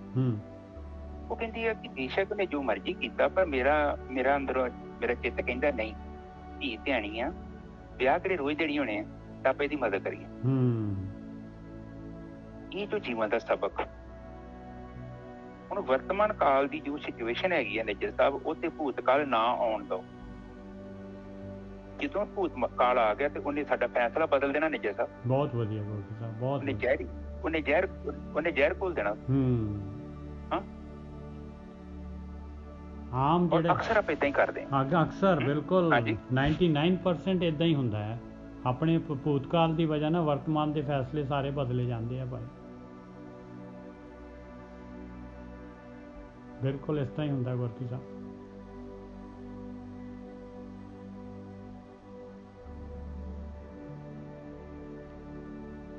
ਹੈਲੋ,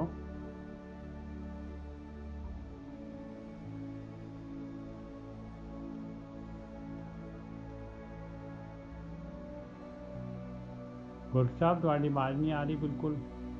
ਹਾਂ ਹਾਂ ਹਾਂ ਹਾਂਜੀ ਹਾਂਜੀ ਬੰਦ ਹੋ ਗਈ। ਹਾਂਜੀ ਹਾਂਜੀ ਆ ਗਈ ਆ ਗਈ ਹਾਂਜੀ।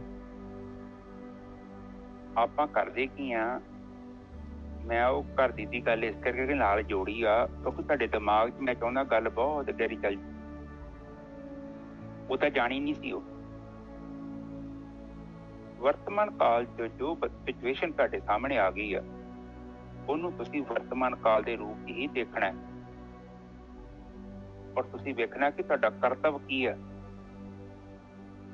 ਇਹ ਨਾ ਹੋਵੇ ਕਿ ਕਰਤੱਵ ਤੋਂ ਤੁਸੀਂ ਪਿੱਛੇ ਹੋ ਜਾਓ, ਕਿਉਂਕਿ ਤੁਸੀਂ ਜਦੋਂ ਭੂਤਕਾਲ ਵਿੱਚ ਲੈ ਕੇ ਵਾੜਤਾ ਨਾ ਉਹਦੇ 'ਚ ਤੁਹਾਡੇ ਮਨ ਨੇ, ਤੇ ਤੁਹਾਡਾ ਫੈਸਲਾ ਬਦਲ ਜਾਣਾ ਜੇ, ਤੁਹਾਡਾ ਕਰਮ ਵੀ ਬਦਲ ਜਾਣਾ ਜੇ ਔਰ ਉੱਥੇ ਸੰਸਕਾਰ ਪੈਦਾ ਹੋ ਜਾਣਾ ਜੀ। ਬਹੁਤ ਵਧੀਆ। ਸਿਚੁਏਸ਼ਨ ਵੇਲੇ ਦੋਨੋਂ ਹੀ ਸੀ। ਇੱਕ ਬੰਦੇ ਦਾ ਚਿੱਤ ਕਹਿੰਦਾ ਸੀ ਨਹੀਂ ਇਹਦੀ ਮਦਦ ਕਰਨੀ ਆ, ਮਨ ਕਹਿੰਦਾ ਸੀ ਕਿ ਇਹਨੇ, ਮਨ ਇਸ ਕਰਕੇ ਕਹਿੰਦਾ ਕਿਉਂਕਿ ਮਨ ਦੇ ਹੰਕਾਰ ਨੂੰ ਠੇਸ ਮਾਰੀ, ਬਿਮਾਰ ਵੀ ਸੀ, ਉਹਦਾ ਵੀ ਪੁਆਇੰਟ ਹੈਗਾ ਕਿ 15 ਫੋਨ ਕੀਤੇ ਸੀ, ਉਹ ਆਈ ਨਹੀਂ, ਬਹਾਨੇ ਬਣਾਉਂਦੀ ਸੀ। ਪਰ ਉਸ ਚੀਜ਼ ਨੂੰ ਹੈਂਡਲ ਕਰਨ ਦਾ ਤਰੀਕਾ ਇਹੋ ਹੀ ਸੀ ਜੋ ਸਹੀ ਆ।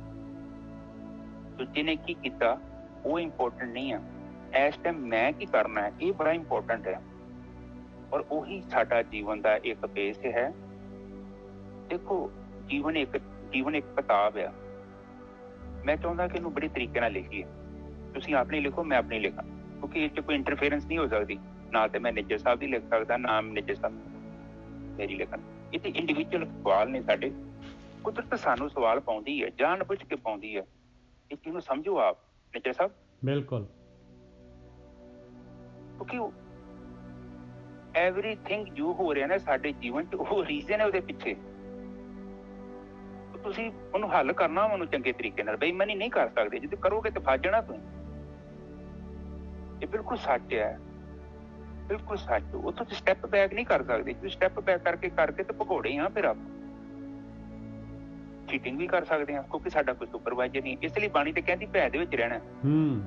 ਭੈ ਦਾ ਮਤਲਬ ਕਿ ਕਿਸੇ ਦਾ ਡਰ ਨਾ ਹੋਵੇ। ਇਹ ਨਹੀਂ ਕਿ ਪੁਲਿਸ ਨੇ ਕਿਹਾ ਵੀ ਮਾਸਕ ਲਾਓ, ਹੈਲਮਟ ਪਾਓ, ਉਹ ਕੰਮ ਨਹੀਂ। ਭੈ ਆਪਣੇ ਆਪ ਦਾ ਸੁਪਰਵਾਈਜ਼ਰ ਬਣ ਜਾਣਾ ਕਿ ਬਈ ਇਹ ਚਰਨਜੀਤ ਕੋਈ ਜੰਗਲ 'ਚ ਮੈਨੂੰ ਵੇਂਦਾ ਤੇ ਨਹੀਂ ਪਿਆ, ਪਰ ਇੱਥੇ ਮੇਰੀ ਕੀ ਡਿਊਟੀ ਆ, ਮੈਂ ਉਹ ਕਰਨੀ ਆ, ਉਹ ਜੋ ਮੇਰਾ ਫਰਜ਼ ਆ। ਔਰ ਇਹ ਨਹੀਂ ਜਿੰਨਾ ਹੁੰਦਾ ਕਰੋ, ਨਹੀਂ ਹੁੰਦਾ ਤੇ ਆਪਾਂ ਕੀ ਕਰ ਸਕਦੇ ਹਾਂ ਕਿ ਕੁਦਰਤ ਤੇ ਜਾਨੀ ਜਾਣ ਹੈ। ਪਰ ਇਹ ਬੜਾ ਵੱਡਾ ਨੁਕਤਾ ਜੇ। ਇੱਕ ਤੇ ਭਵਿੱਖ ਨੂੰ ਵੀ ਅੱਗੇ ਆਉਣ ਨਹੀਂ ਦੇਣਾ। ਜਿਹੜਾ ਭਵਿੱਖ ਕਾਲ ਹੈ ਨਾ, ਉਹ ਕੀ ਕਹਿੰਦਾ? ਉਹ ਕਹਿੰਦਾ ਕੀ ਹੋਊਗਾ, ਤੂੰ ਪੈਸੇ ਇਕੱਠੇ ਕਰ ਲੈ, ਇਹ ਚੁੱਕ ਲੈ। ਪਰ ਨਹੀਂ, ਉੱਥੇ ਫਿਰ ਕੁਦਰਤ ਦੇ ਪਿੱਛੇ ਜਾਣਾ। ਆਪਾਂ ਕਹਿਣਾ ਕਿ ਜੇ ਮਾਂ ਦੇ ਥਣਾ 'ਚ ਦੁੱਧ ਆਇਆ ਤੇ ਉਹਦਾ ਕਾਰਨ ਆ ਕੋਈ, ਉਹਨੂੰ ਨਹੀਂ ਫਿਕਰ। ਜੇ ਮੰਨ ਲਿਆ ਕਿ ਘੱਟ ਲਿਖਿਆ ਪੈਸਾ ਤੇ ਕੋਈ ਗੱਲ ਨਹੀਂ, ਮੈਂ ਘੱਟ 'ਚ ਜੀਵਨ ਬਤੀਤ ਕਰਾਂਗਾ। ਨਿੱਜਰ ਸਾਹਿਬ ਕੀ ਕਹਿੰਦੇ? ਬਿਲਕੁਲ। ਪਰ ਜੇ ਆਪਾਂ, ਕਿਉਂਕਿ ਇਹਦਾ ਮਤਲਬ ਵਿਸ਼ਵਾਸ ਹੈ। ਪਰਮਾਤਮਾ ਕੁਛ ਨਹੀਂ ਵੇਖਣ ਦਿਆ। ਤੁਸੀਂ ਜਸਟ ਮੇਰੀ ਗੱਲ ਸੁਣੋ। ਜਿੰਨੇ ਆ ਸੂਰਜ ਬਣਾਇਆ, ਜਿਹਨੇ ਧਰਤੀਆਂ ਧੁਰਤੀਆਂ, ਪਤਾ ਨਹੀਂ ਕੀ ਕੁਝ ਪਾਇਆ, ਉਸ ਜੇ ਅਸੀਂ ਉੱਤੇ ਵਿਸ਼ਵਾਸ ਕਰਾਂਗੇ, ਤੁਸੀਂ ਕੀ ਸੋਚਦੇ ਤੁਹਾਡੀ ਰੋਟੀ ਨਾ, ਤੁਹਾਡਾ ਰਿਜ਼ਕ ਨਾ ਪਹੁੰਚੂ ਤੁਹਾਡੇ ਕੋਲ? ਜਿੰਨੇ ਸੈਲ ਪੱਥਰ ਦੇ ਅੰਦਰ ਜਿਹੜਾ ਜੀਵ ਆ ਉਹਦਾ ਰਿਜ਼ਕ ਤੇ ਭੇਜਿਆ। ਆਂਡਾ ਵੇਖੋ, ਆਂਡੇ ਦੇ ਅੰਦਰ ਜਦੋਂ ਮੁਰਗੀ ਦਾ ਬੱਚਾ ਬਣਦਾ ਹੈ, ਉਹ ਜਿੰਨੇ ਚਿਰ ਤੱਕ ਉਹਦੇ ਪਰ ਪੁਰ ਨਿਕਲ ਨਹੀਂ ਜਾਂਦੇ, ਜਿੰਨਾ ਚਿਰ ਤੁਰਨ ਦੇ ਲਾਇਕ ਨਹੀਂ ਹੁੰਦਾ, ਉਹਨਾਂ ਰਾਸ਼ਨ ਆਂਡੇ ਦੇ ਅੰਦਰ ਹੈ। ਨਿੱਜਰ ਸਾਹਿਬ ਹਰ ਆਂਡੇ ਠੀਕ ਹੈ ਨਾ? ਬਿਲਕੁਲ। ਆਪ ਜਸਟ ਮਕੈਨਿਜ਼ਮ ਦੇਖੋ ਪਰਮਾਤਮਾ ਦਾ। ਮੈਂ ਜਸਟ ਉਹਦੀ ਕ੍ਰੀਏਸ਼ਨ ਵੇਖਣਾ ਕਿ ਹਰ ਇੱਕ ਆਂਡੇ ਦਾ, ਕੋਈ ਵੀ ਆ, ਚਾਹੇ ਕਬੂਤਰ ਆ, ਚਾਹੇ ਘੁੱਗੀ ਆ, ਚਾਹੇ ਮੁਰਗੀ ਆ, ਉਹ ਬੱਚੇ ਨੂੰ ਕਿੰਨਾ ਰਾਸ਼ਨ ਚਾਹੀਦਾ ਹੈ ਚੱਲਣ ਵਾਸਤੇ, ਉਨੇ ਚਿਰ ਦਾ ਅਰੇਂਜਮੈਂਟ ਉਸ ਆਂਡੇ ਦੇ ਅੰਦਰ ਹੈ। ਜਸਟ ਸੋਚੋ ਕਿੱਡੀ ਵੱਡੀ ਉਹਦੀ ਕਾਰੀਗਰੀ ਆ। ਔਰ ਜੇ ਕੋਈ ਅੰਨਾ ਹੋਵੇ ਤੇ ਨਾ ਦੇਗੇ, ਉਹ ਗੱਲ ਵੱਖਰੀ। ਠੀਕ ਹੈ ਨੀ ਸਾਹਿਬ? ਬਿਲਕੁਲ ਸਹੀ ਗੱਲ ਹੈ। ਇਹਦਾ ਮਤਲਬ ਕਿ ਉਹ ਤਾਂ ਤੇ ਉਹਨੂੰ ਪਤਾ ਕਿ ਆਂਡੇ 'ਚ ਇਹ ਜਿੰਨੇ 'ਚ ਉਹ ਹੋ ਸਕਦਾ ਕਿ ਰਾਸ਼ਨ ਘੱਟ ਪਾਉਂਦਾ, ਪਰ ਉਹਦਾ ਰਾਸ਼ਨ ਵੇਖਿਆ ਕਿਤੇ ਘੱਟ ਘਟਿਆ? ਉਹਨੂੰ ਪਤਾ ਹੈ, ਉਹਨੇ ਇੱਕ ਡਿਜ਼ਾਈਨ ਕੀਤਾ। ਸਾਡੇ ਅੰਦਰ ਵੀ ਪੂਰਾ ਸਿਸਟਮ ਹੈ, ਕਿੱਦਾਂ ਪੁਰਜੇ ਚੱਲਦੇ ਨੇ, ਕਿੱਦਾਂ ਖੂਨ ਸਾਫ਼ ਹੋ ਰਿਹਾ, ਕਿੱਦਾਂ ਹੀ ਰੋਟੀ ਖਾਂਦੇ ਹਾਂ। ਸਾਡਾ ਸਰੀਰ ਕਦੋਂ ਖਰਾਬ ਹੁੰਦਾ ਹੈ? ਜਦੋਂ ਅਸੀਂ ਐਕਸਰਸਾਈਜ਼ ਨਹੀਂ ਕਰਦੇ, ਜਦੋਂ ਅਸੀਂ ਪੈਸੇ ਦੇ ਪਿੱਛੇ ਭੱਜਦੇ ਹਾਂ ਔਰ ਬਿਨਾਂ ਮਤਲਬ ਦੇ ਅੰਦਰ ਕ੍ਰੋਧ ਪੈਦਾ ਕਰਦੇ ਹਾਂ, ਲੋਭ ਪੈਦਾ ਕਰਦੇ ਹਾਂ, ਔਰ ਜਿੱਦਾਂ ਦਾ ਚਿੰਤਨ ਕਰਦੇ ਹਾਂ। ਚਿੰਤਾ ਜਿਹੜੀ ਹੁੰਦੀ ਚਿੱਖਾ ਸਮਾਨ ਹੁੰਦੀ ਹੈ, ਔਰ ਜਦੋਂ ਚਿੰਤਾ ਸਾਡੇ ਦਿਮਾਗ 'ਚ ਵੜ ਜਾਂਦੀ ਹੈ ਨਾ, ਤੇ ਫਿਰ ਸਾਡੇ ਸਰੀਰ 'ਚ ਬਿਮਾਰੀਆਂ ਆਉਣ ਲੱਗ ਪੈਂਦੀਆਂ। ਹਮੇਸ਼ਾ ਹੀ ਚਿੰਤਾ ਤੋਂ ਮੁਕਤ ਕਰਨ ਦਾ ਇੱਕੋ ਹੀ ਤਰੀਕਾ ਹੈ, ਕਹੋ ਕਿ ਮੇਰੇ ਪਿਤਾ ਨੇ ਮੇਰੇ ਲਈ ਰਿਜ਼ਕ ਬਣਾਇਆ ਤੇ ਮੈਨੂੰ ਜ਼ਰੂਰ ਮਿਲੇਗਾ। ਮਨ ਨੂੰ ਕਹਿਣਾ ਤੂੰ ਨਾ ਟੈਨਸ਼ਨ ਚੱਕ, ਇੰਨਾ ਜੀਵਨ ਲੰਘ ਗਿਆ ਨਾ ਤੇ ਇਹ ਵੀ ਲੰਘ ਜਾਊਗਾ। ਠੀਕ ਹੈ ਨਾ? ਕਥਾ ਸ਼ੁਰੂ ਕਰੀ। ਹਾਂਜੀ। ਸਾਚੀ ਲਿਵੇ ਬਿਨ ਦੇ ਨਿਮਾਣੀ, ਦੇ ਨਿਮਾਣੀ ਲਿਵੇ ਬਾਝੋਂ, ਕਿਆ ਕਰੇ ਵਿਚਾਰੀਆ। ਕਹਿੰਦੇ ਉਹ ਮਾਲਕ ਪਰਮਾਤਮਾ ਜਿਹੜਾ ਹੈਗਾ, ਜਿਹਦੇ ਵਾਸਤੇ ਮਾਲਕ ਪਰਮਾਤਮਾ ਨੇ ਸਾਰੀ ਖੇਡ ਬਣਾਈ ਹੋਈ ਆ, ਇਹ ਮਨੁੱਖੀ ਸਰੀਰ ਇਹ ਦੇ ਦਿੱਤੀ ਆ, ਇਹ ਜਿਹੜੀ ਹੈ ਉਸ ਮਾਲਕ ਪਰਮਾਤਮਾ ਦੀ ਉਹ ਕੰਮ ਜਿਹੜਾ ਹੈਗਾ, ਉਹ ਧਿਆਨ ਸਿਮਰਨ ਪ੍ਰੇਮਾ ਭਗਤੀ ਜਿਹੜੀ ਹੈਗੀ ਆ, ਉਸ ਤੋਂ ਬਗੈਰ, ਉਸ ਮਾਲਕ ਦੇ ਨਾਲ ਲਿਵ ਜੋੜਨ ਤੋਂ ਬਗੈਰ ਇਹ ਦੇਹ ਜਿਹੜੀ ਹੈਗੀ ਆ, ਇਹਦਾ ਇਹ ਕਿਸੇ ਕੰਮ ਦੀ ਨਹੀਂ ਹੈ, ਇਹਦਾ ਕੋਈ ਉਪਯੋਗ ਨਹੀਂ ਹੋ ਰਿਹਾ। ਜੇ ਆਪਾਂ ਕਹੀਏ ਵੀ ਮੈਂ ਜਿਹੜਾ ਹੈਗਾ ਪੈਸੇ ਇਕੱਠੇ ਕਰ ਲਏ, ਜਾਂ ਹੋਰ ਜਿਹੜੇ ਹੈਗੇ ਘਰ ਗ੍ਰਸਤੀ ਟੱਬਰ ਜਿਹੜੇ ਹੈਗੇ ਵੱਡੇ ਵੱਡੇ ਮਹਿਲ ਮਾੜੀਆਂ ਖੜੀਆਂ ਕਰ ਲਈਆਂ, ਇਹ ਇੱਥੇ ਦੀ ਇੱਥੇ ਨਾ ਆਪਾਂ ਲੈ ਕੇ ਆਏ ਸੀ, ਨਾ ਲੈ ਕੇ ਜਾਣਾ ਹੈ ਭਾਈ। ਇਹ ਸਰੀਰ ਵੀ ਨਹੀਂ ਲੈ ਕੇ ਜਾਣਾ ਭਾਈ, ਜਿਹੜਾ ਆਇਆ ਸੀਗਾ ਨਾਲ ਹੀ ਮਾਂ ਦੇ ਪੇਟ 'ਚੋਂ, ਇਹ ਵੀ ਇੱਥੇ ਰਹਿ ਜਾਣਾ ਹੈ। ਇਸ ਕਰਕੇ ਜਿਸ ਕੰਮ ਦੇ ਵਾਸਤੇ ਜਿਹੜਾ ਹੈਗਾ ਸਰੀਰ ਆਪਾਂ ਨੂੰ ਮਿਲਿਆ ਹੈਗਾ, ਜੇ ਉਹ ਕੰਮ ਨਹੀਂ ਕੀਤਾ, ਜੇ ਉਹ ਮਾਲਕ ਪਰਮਾਤਮਾ ਦੇ ਨਾਲ ਲਿਵ ਨਹੀਂ ਲਗਾਈ, ਤੇ ਸਰੀਰ ਦਾ ਕੋਈ ਵੀ ਉਪਯੋਗ ਨਹੀਂ ਹੈ। ਦੇ ਨਿਮਾਣੀ ਲਿਵਾ ਬਾਜੂ, ਕਿਆ ਕਰੇ ਵਿਚਾਰੀਆ। ਕਹਿੰਦੇ ਕੀ ਕਰ ਰਹੀ ਹੈ ਇਹ ਵਿਚਾਰੀ ਜਿਹੜੀ ਹੈਗੀ ਉਸ ਲਿਵ ਤੋਂ ਬਗੈਰ।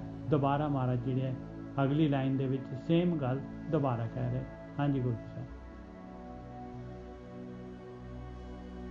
ਹਾਂਜੀ ਬਿਲਕੁਲ ਠੀਕ ਹੈ ਜੀ। ਜੀਵਨ ਦੇ ਵਿੱਚ ਜੋ ਮੇਨ ਹੈ ਨਾ, ਉਹ ਕੰਮ ਹੈ ਸਹੀ ਕੰਮ ਨੂੰ ਕਰਨਾ, ਜੋ ਸਾਡਾ ਕਰਤੱਵ ਬਣਦਾ। ਤੇ ਧਿਆਨ ਤੇ ਮੈਨੂੰ ਪਤਾ ਕਿਸ ਲਈ, ਕਈ ਵਾਰੀ ਅਸੀਂ ਆਪਣਾ ਕਰਤੱਵ ਨਹੀਂ ਕਰਦੇ, ਅਸੀਂ ਕਮਜ਼ੋਰ ਹੋ ਜਾਂਦੇ ਹਾਂ। ਉਹਦੇ 'ਚ ਆ ਜਾਂਦਾ ਕਾਮ, ਕ੍ਰੋਧ, ਲੋਭ, ਮੋਹ, ਹੰਕਾਰ ਤੇ ਰਾਗ ਤੇ ਦਵੈਸ਼। ਇਹ ਕੀ ਕਰਦੇ? ਬੜੇ ਪਾਵਰਫੁਲ ਨੇ। ਕਈ ਵਾਰੀ ਅਸੀਂ ਚਾਹ ਕੇ ਵੀ ਨਾ ਇਹਨਾਂ ਦੇ ਔਗਣਾਂ 'ਚ ਚਲੇ ਜਾਂਦੇ ਹਾਂ ਤੇ ਫਿਰ ਮਾੜੇ ਕਰਮ ਕਰ ਲੈਂਦੇ ਹਾਂ। ਧਿਆਨ ਸਿਮਰਨ ਦਾ ਮਤਲਬ ਕਿਸੇ ਤਰੀਕੇ ਨਾਲ ਆਪਣੀ ਸੁਰਤੀ ਨੂੰ ਆਤਮਾ ਤੱਤ 'ਚ ਸਥਿਰ ਕਰ ਲਿਆ ਜਾਵੇ ਤੇ ਸਾਨੂੰ ਉਹ ਸ਼ਕਤੀ ਪ੍ਰਾਪਤ ਹੋ ਜਾਵੇ, ਤਾਂ ਜੋ ਜਿੱਦਾਂ ਦੋ ਭਲਵਾਨ ਭੁੱਲਦੇ, ਇੱਕ ਤਗੜਾ ਤੇ ਇੱਕ ਮਾੜਾ, ਸਾਡੇ 'ਚ ਸ਼ਕਤੀ ਆ ਜੇ, ਸਾਨੂੰ ਜਿਹੜੇ ਔਗਣ ਆ ਉਹ ਨੱਪ ਨਾ ਲੈਣ। ਹੁਣ ਤੁਸੀਂ ਇਸ ਚੀਜ਼ ਨੂੰ ਦੇਖਦੇ ਵੀ ਜੋ ਕਈ ਵਾਰੀ ਤੁਸੀਂ ਚਾਹ ਕੇ ਵੀ ਉਹ ਆਪਣੇ ਆਪ ਨੂੰ ਰੋਗ ਹੀ ਨਹੀਂ ਪਾਉਂਦੇ ਤੇ ਤੁਹਾਡੇ ਕੋਲ ਔਗਣ ਹੋ ਜਾਂਦਾ। ਉਹਦਾ ਕਾਰਨ ਇਹ ਹੀ ਆ, ਅੰਦਰ ਸ਼ਕਤੀ ਨਹੀਂ ਹੈਗੀ। ਉਨੀ ਸ਼ਕਤੀ ਨਹੀਂ ਹੈਗੀ ਜਿੰਨੀ ਚਾਹੀਦੀ। ਨਸ਼ਾ ਕਰਨ ਵਾਲਾ ਬੰਦਾ ਵੇਖੇ ਹੈ ਨਾ ਤੁਸੀਂ, ਉਹਨੂੰ ਪਤਾ ਮੇਰਾ ਸਰੀਰ ਖਰਾਬ ਹੋ ਜਾਣਾ, ਇਹਦੇ ਬਾਵਜੂਦ ਵੀ ਨਸ਼ਾ ਕਰਦਾ। ਇਸੇ ਤਰ੍ਹਾਂ ਔਗਣ ਜਿਹੜੇ ਹੁੰਦੇ ਨੇ ਉਹ ਬੰਦੇ ਤੇ ਹਾਵੀ ਹੋ ਜਾਂਦੇ, ਕਿਉਂਕਿ ਬੜੇ ਪਾਵਰਫੁਲ ਨੇ, ਮਾਇਆ ਦਾ ਜਾਲ ਹੈ। ਔਰ ਉਸ ਚੀਜ਼ ਨੂੰ ਰੋਕਣ ਦਾ ਇੱਕੋ ਹੀ ਤਰੀਕਾ ਹੈਗਾ ਕਿ ਸਾਡੇ ਅੰਦਰ ਇੱਕ ਸ਼ਕਤੀ ਹੈ, ਨਾਮ ਰੂਪੀ ਸ਼ਕਤੀ, ਉਹਨੂੰ ਪ੍ਰਗਟ ਕੀਤਾ ਜਾਵੇ। ਉਹਨੂੰ ਪ੍ਰਗਟ ਕਰਕੇ ਜਿਹੜੀ ਸਾਡੇ ਅੰਦਰ ਅੰਤਰਾ ਕਰਨ 'ਚ ਸ਼ਕਤੀ ਆ ਜਾਏ, ਤਾਂ ਜੋ ਅਸੀਂ ਇਸ ਇੰਦਰ ਜਾਲ ਨੂੰ ਤੋੜ ਸਕੀਏ, ਇਸ ਤੋਂ ਮੁਕਤ ਕਰ ਸਕੀਏ ਆਪਣੀ ਚੇਤਨਾ ਨੂੰ।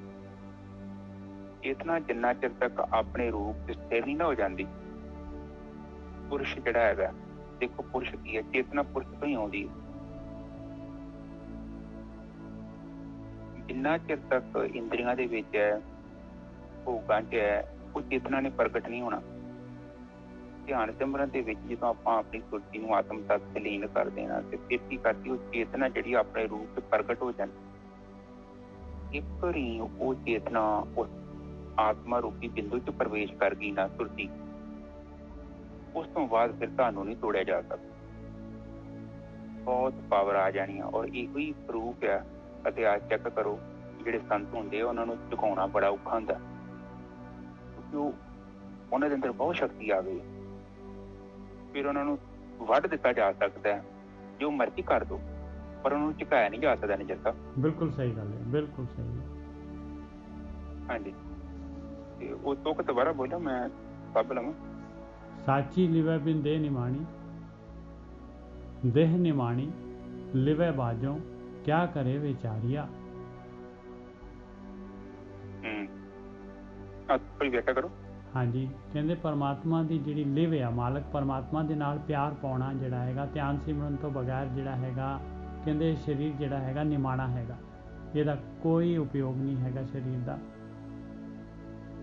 ਦੇਹ ਨਿਮਾਣੀ ਲਿਵੈ ਬਾਝੋਂ, ਕਿਆ ਕਰੇ ਵਿਚਾਰੀਆ। ਕਹਿੰਦੇ ਉਸ ਧਿਆਨ ਸਿਮਰਨ ਤੋਂ, ਲਿਵ ਤੋਂ, ਪਰਮਾਤਮਾ ਦੇ ਨਾਲ ਲਿਵ ਜੋੜਨ ਤੋਂ ਬਗੈਰ, ਸੁਰਤ ਨੂੰ ਆਤਮਾ ਦੇ ਵਿੱਚ ਵੱਲ ਜਾਣ ਤੋਂ ਬਗੈਰ ਜਿਹੜਾ ਹੈਗਾ ਇਹ ਸਰੀਰ ਜਿਹੜਾ ਹੈਗਾ ਇਹ ਨਿਮਾਣਾ ਹੈਗਾ ਭਾਈ।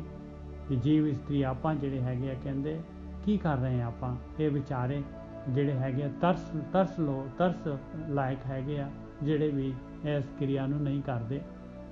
ਦੇਹ ਨਿਮਾਣੀ ਲਿਵੈ ਬਾਝੋਂ, ਕਿਆ ਕਰੇ ਵਿਚਾਰੀਆ। ਕਹਿੰਦੇ ਤੁਧ ਬਾਝ ਸਮਰੱਥ ਕੋਈ ਨਹੀਂ, ਕਿਰਪਾ ਕਰ ਬਨਵਾਰੀਆ।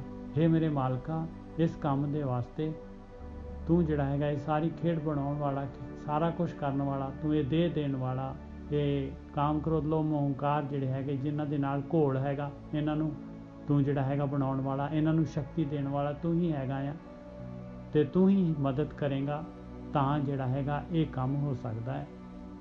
ਤੇਰੇ ਤੋਂ ਇਲਾਵਾ ਹੋਰ ਕੋਈ ਸਮਰੱਥ ਨਹੀਂ ਹੈਗਾ। ਇਸ ਕਰਕੇ ਇਹ ਮੇਰੇ ਮਾਲਕਾ ਕਿਰਪਾ ਕਰ, ਹੇ ਬੰਦੇ ਵਾਲੀ, ਇਹ ਸੰਸਾਰ ਦੇ ਮਾਲਕ ਕਿਰਪਾ ਕਰ, ਮੈਨੂੰ ਜਿਹੜਾ ਹੈਗਾ ਧਿਆਨ ਸਿਮਰਨ ਵਾਲੇ ਪਾਸੇ ਲਗਾ ਦੇ, ਮੇਰੇ ਉੱਤੇ ਮਿਹਰ ਕਰ। ਹਾਂਜੀ ਗੁਰੂ ਸਾਹਿਬ, ਬਿਲਕੁਲ ਠੀਕ ਹੈ ਜੀ।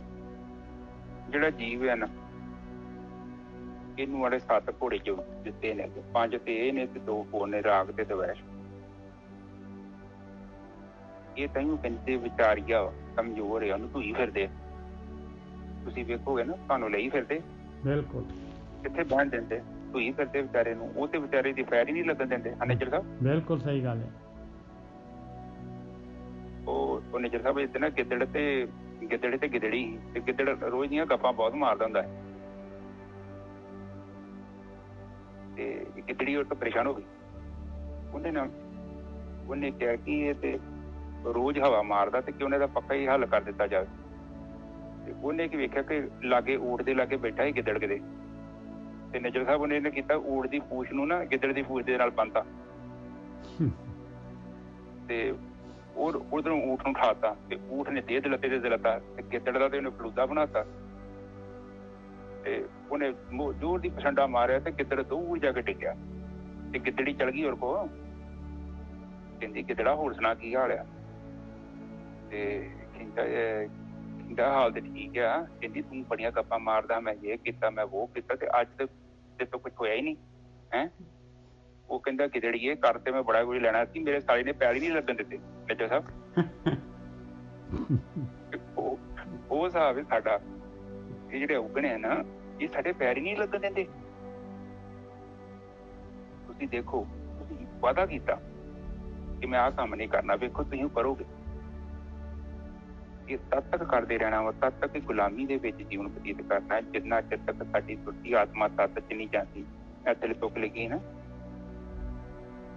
ਸਮਰੱਥ, ਉਹ ਬਨਵਾਰੀਏ ਦੀ ਸ਼ਰਨ ਚ ਜਾਣਾ ਪਊਗਾ ਸਾਨੂੰ। ਉਦਾਂ ਤੇ ਗੱਲ ਨਹੀਂ ਬਣਨੀ, ਕਿਉਂਕਿ ਇਹ ਤੇ ਮਾਇਆ ਉਹਦੀ ਹੈ। ਇਸ ਮਾਇਆ ਰੂਪੀ ਭਰਮ ਨੂੰ ਉਹਨਾਂ ਚਿਰ ਨਸ਼ਟ ਨਹੀਂ ਕੀਤਾ ਜਾ ਸਕਦਾ ਜਿੰਨਾ ਚਿਰ ਤੱਕ ਅਸੀਂ ਉਹਦੀ ਸ਼ਰਨਾਂ ਚ ਜਾਂਦੇ ਨਹੀਂ, ਉਹਦੇ ਚਰਨਾਂ ਚ ਆਪਣੀ ਸੁੱਤੀ ਇਕਾਗਰ ਨਹੀਂ ਕਰਦੇ। ਜੀਵ ਨੂੰ ਉੱਥੇ ਜਾਣਾ ਹੀ ਪੈਣਾ, ਹੋਰ ਤਾਂ ਕੋਈ ਹੱਲ ਹੀ ਨਹੀਂ ਹੈਗਾ। ਹੁਣ ਨਹੀਂ ਜਾਓਗੇ, 2-4 ਲੱਖ ਸਾਲ ਬਾਅਦ ਚੱਲ ਜਾਓਗੇ, ਛੁਟਕਾਰਾ ਇਹਦਾ ਹੋਣਾ ਹੀ ਨਹੀਂ ਹੈ। ਇਹ ਸੰਸਾਰ ਮਾਇਆ ਹੈ, ਪ੍ਰਪੰਚ ਹੈ। ਦੇਖੋ ਧਰਤੀ ਘੁੰਮ ਰਹੀ ਹੈ, ਸੂਰਜ ਘੁੰਮ ਰਿਹਾ, ਨਦੀ ਦਾ ਪਾਣੀ ਨਿਕਲਦਾ ਹੈ, ਨਦੀ ਤੋਂ ਪਾਣੀ ਸਮੁੰਦਰ ਚ ਉੱਠਦਾ ਹੈ, ਵਰਦਾ ਹੈ, ਫਿਰ ਨਦੀ ਦੇ ਰੂਪ ਚ ਫਿਰ ਸਮੁੰਦਰ ਚ ਵਾਪਸ। ਠੀਕ ਹੈ ਨਿਜਰ ਸਾਹਿਬ? ਬਿਲਕੁਲ। ਇਹ ਸਾਰਾ ਕੁਝ ਹੋ ਰਿਹਾ ਘੁੰਮ ਘੁਮਾ ਕੇ, ਪ੍ਰਕਿਰਤੀ ਸਾਈਕਲਿੰਗ ਹੈ। ਉਸੇ ਤਰ੍ਹਾਂ ਆਪਾਂ ਘੁੰਮ ਰਹੇ ਹਾਂ। ਪਰ ਇਹ ਹੈ ਕਿ ਸਿਆਣੇ ਬੰਦੇ ਜਿਹੜੇ ਹੁੰਦੇ ਆ, 1-2 ਕਿਸਮ ਦੇ ਇਨਸਾਨ ਹੁੰਦੇ ਆ। ਇੱਕ ਉਹ ਇਨਸਾਨ ਹੁੰਦੇ ਆ ਖੁਦ ਗਲਤੀ ਕਰਕੇ ਸਿੱਖਦੇ ਆ, ਤੇ ਇੱਕ ਉਹ ਇਨਸਾਨ ਹੁੰਦੇ ਨੇ ਉਹ ਥੋੜੇ ਸਿਆਣੇ ਹੁੰਦੇ ਆ, ਉਹ ਫਿਰ ਪਿੱਛਿਆਂ ਦੀਆਂ ਗਲਤੀਆਂ ਤੋਂ ਵੀ ਸਿੱਖ ਲੈਂਦੇ ਨੇ। ਉਹ ਵੇਖ ਲੈਂਦੇ ਨੇ ਕਿ ਮੇਰੇ ਆਂਢ ਗੁਆਂਢ ਲੋਕਾਂ ਦਾ ਕੀ ਹਾਲ ਹੈ ਤੇ ਮੇਰਾ ਕੋਈ ਵੱਖਰਾ ਨਹੀਂ ਹੋਣਾ, ਉਹ ਚੀਜ਼ ਦੇਣਾ ਵੀ ਹੋਣੀ ਆ, ਉੱਥੋਂ ਵੀ ਸਿੱਖਿਆ ਜਾ ਸਕਦਾ। ਠੀਕ ਹੈ ਨਾ ਚਿਰ ਸਾਹਿਬ? ਬਿਲਕੁਲ।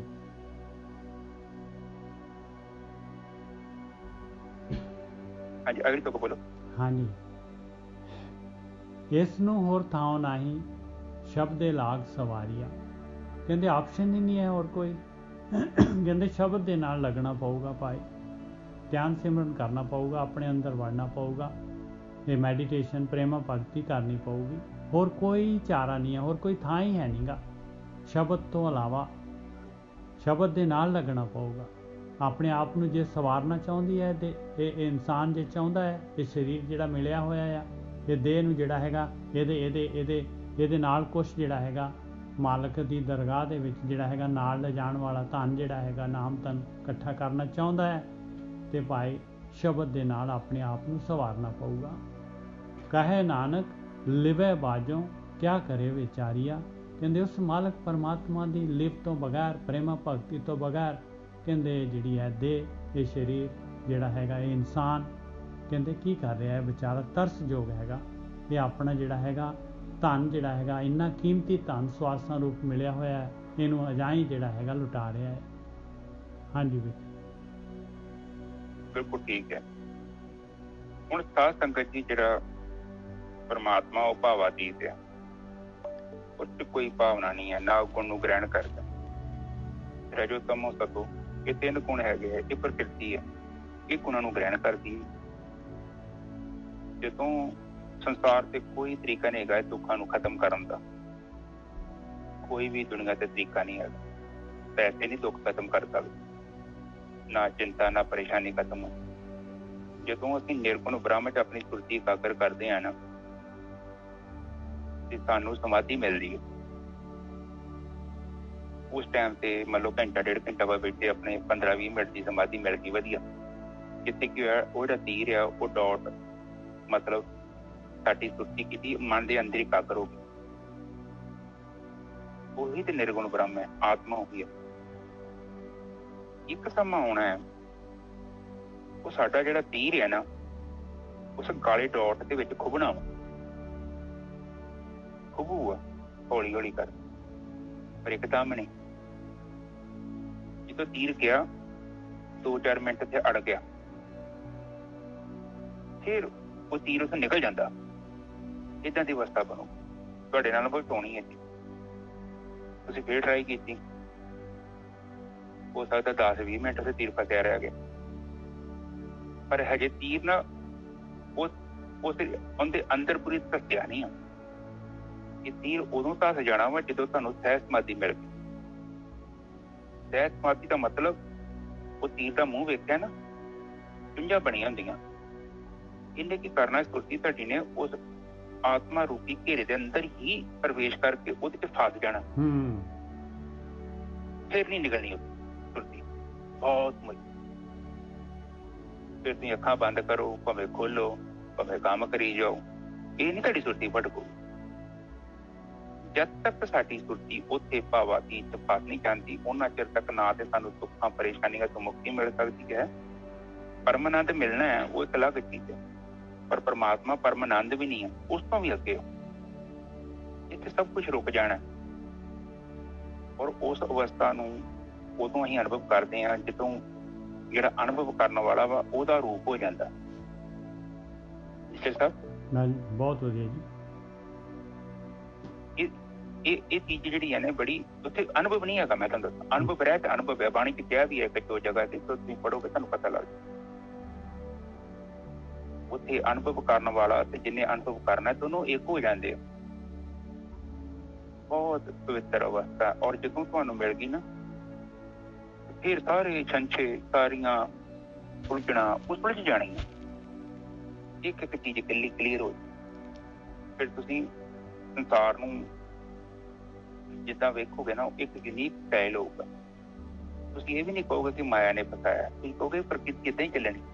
ਦੇਖੋ ਐਸੀ ਅਵਸਥਾ ਬਣ ਜਾਏਗੀ, ਕੋਈ ਤੁਹਾਨੂੰ ਮਾੜਾ ਚੰਗਾ ਵੀ ਬੋਲ ਜਾਏਗਾ, ਤੁਹਾਨੂੰ ਲੱਗਣਾ ਹੀ ਨਹੀਂ ਹੈਗਾ। ਐਵੇਂ ਨਹੀਂ ਮਹਾਤਮਾ ਬੁੱਧ ਦੇ ਮੂੰਹ ਤੇ ਕਹਿੰਦੇ ਥੁੱਕਦਾ ਤੇ ਉਹਨੇ ਕੁਝ ਵੀ ਨਹੀਂ ਕਿਹਾ। ਉਹੀ ਅਵਸਥਾ ਹੈ ਜਦੋਂ ਸਾਡਾ ਚਿੱਤ ਜਿਹੜਾ ਬਿਲਕੁਲ ਨਸ਼ਟ ਹੋ ਗਿਆ ਨਾ, ਫਿਰ ਕਿਸੇ ਤੇ ਗੁੱਸਾ ਆਉਂਦਾ ਹੀ ਨਹੀਂ। ਕੋਈ ਜਿੰਨੀ ਮਰਜ਼ੀ ਵਧੀਕੀ ਕਰ, ਇੰਨੀ ਪਿਓਰੀਫਿਕੇਸ਼ਨ ਹੋ ਜਾਣੀ ਅੰਦਰ, ਬਿਲਕੁਲ ਬ੍ਰਹਮ ਹੋ ਜਾਣਾ। ਨਿਰਗੁਣ ਬ੍ਰਹਮ ਮਤਲਬ ਕਿ ਜਿਹੜਾ ਹੁਣ ਉਹਦੇ ਅੰਦਰ ਹਲਚਲ ਹੀ ਨਹੀਂ ਪੈਦਾ ਹੁੰਦੀ। ਨਜ਼ਰ ਸਾਹਿਬ,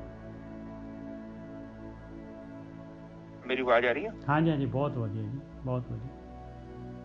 ਆਪ ਵੀ ਸਮਝ ਰਹੇ ਹੋ ਨਾ, ਮੈਂ ਐਵੇਂ ਕਹਾਂ ਕਿ ਇੱਥੇ ਨਾ ਬਿਲਕੁਲ ਸੁਰਤੀ ਕਾਦਰ ਹੋ ਗਈ ਤੇ ਗੱਲ ਖਤਮ ਹੋ ਗਈ, ਉੱਥੇ ਨਹੀਂ ਉਹ ਗੱਲ ਖਤਮ ਹੋਣੀ। ਨਿਰਗੁਣ ਹੋਣਾ ਪੈਣਾ, ਭਾਵਾਤੀਤ ਹੋਣਾ ਪੈਣਾ।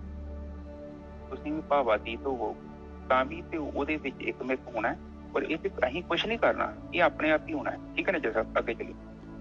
ਆਨੰਦ ਸਭ ਕੋ ਕਹੈ, ਆਨੰਦ ਗੁਰੂ ਤੇ ਜਾਣਿਆ। ਕਹਿੰਦੇ ਸਾਰੇ ਲੋਕੀ ਜਿਹੜੇ ਹੈਗੇ ਆਨੰਦ ਕਹੀ ਜਾਂਦੇ ਆ। ਕਹਿੰਦੇ ਮਾੜਾ ਜਿਹਾ ਕੋਈ ਸਬਜ਼ੀ ਵਧੀਆ ਬਣ ਗਈ, ਕਹਿੰਦੇ ਬੜਾ ਆਨੰਦ ਆ ਗਿਆ ਅੱਜ ਤਾਂ। ਕਿਸੇ ਨੇ ਕੋਈ ਫਿਲਮ ਦੇਖ ਲਈ, ਕਹਿੰਦੇ ਬੜਾ ਆਨੰਦ ਆ ਗਿਆ। ਕਿਤੇ ਕੋਈ ਆਊਟਿੰਗ ਚਲਾ ਗਿਆ, ਕਹਿੰਦੇ ਬੜਾ ਆਨੰਦ ਆ ਗਿਆ ਭਾਈ। ਸਾਰੇ ਜਿਹੜੇ ਕੋਈ ਡਰਾਮਾ ਦੇਖ ਲਿਆ, ਬੜਾ ਆਨੰਦ ਆ ਗਿਆ। ਕਹਿੰਦੇ ਸਾਰੀ ਦੁਨੀਆ ਕਹੀ ਜਾ ਰਹੀ ਹੈ ਆਨੰਦ। ਕਹਿੰਦੇ ਆਨੰਦ ਤਾਂ ਗੁਰੂ ਤੋਂ ਜਾਣਿਆ ਜਾਊਗਾ ਭਾਈ।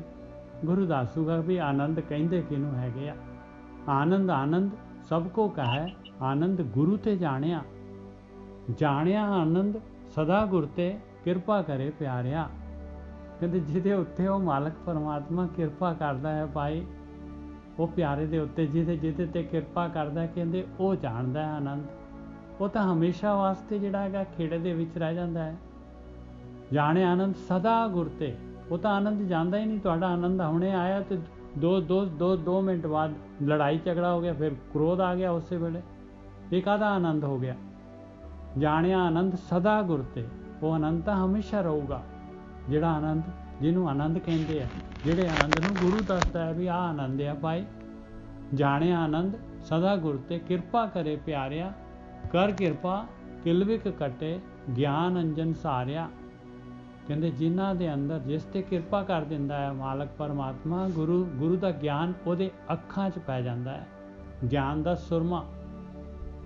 ਸੁਰਮਾ ਅੱਖਾਂ 'ਚ ਪੈ ਜਾਂਦਾ, ਤੇ ਉਹਦੇ ਜਿਹੜੇ ਕਿਲਵਿਕ ਕਹਿੰਦੇ ਵਜਰ ਪਾਪ ਕੀਤੇ ਹੋਏ ਜਿਹੜੇ ਹੈਗੇ, ਪਾਪਾਂ ਵਾਲੀ ਬਿਰਤੀ ਜਿਹੜੀ ਹੈਗੀ, ਉਹ ਪਾਪਾਂ ਤੋਂ ਹਟ ਜਾਂਦੀ ਹੈ, ਔਰ ਵਜਰ ਪਾਪ ਕੱਟੇ ਜਾਂਦੇ ਆ।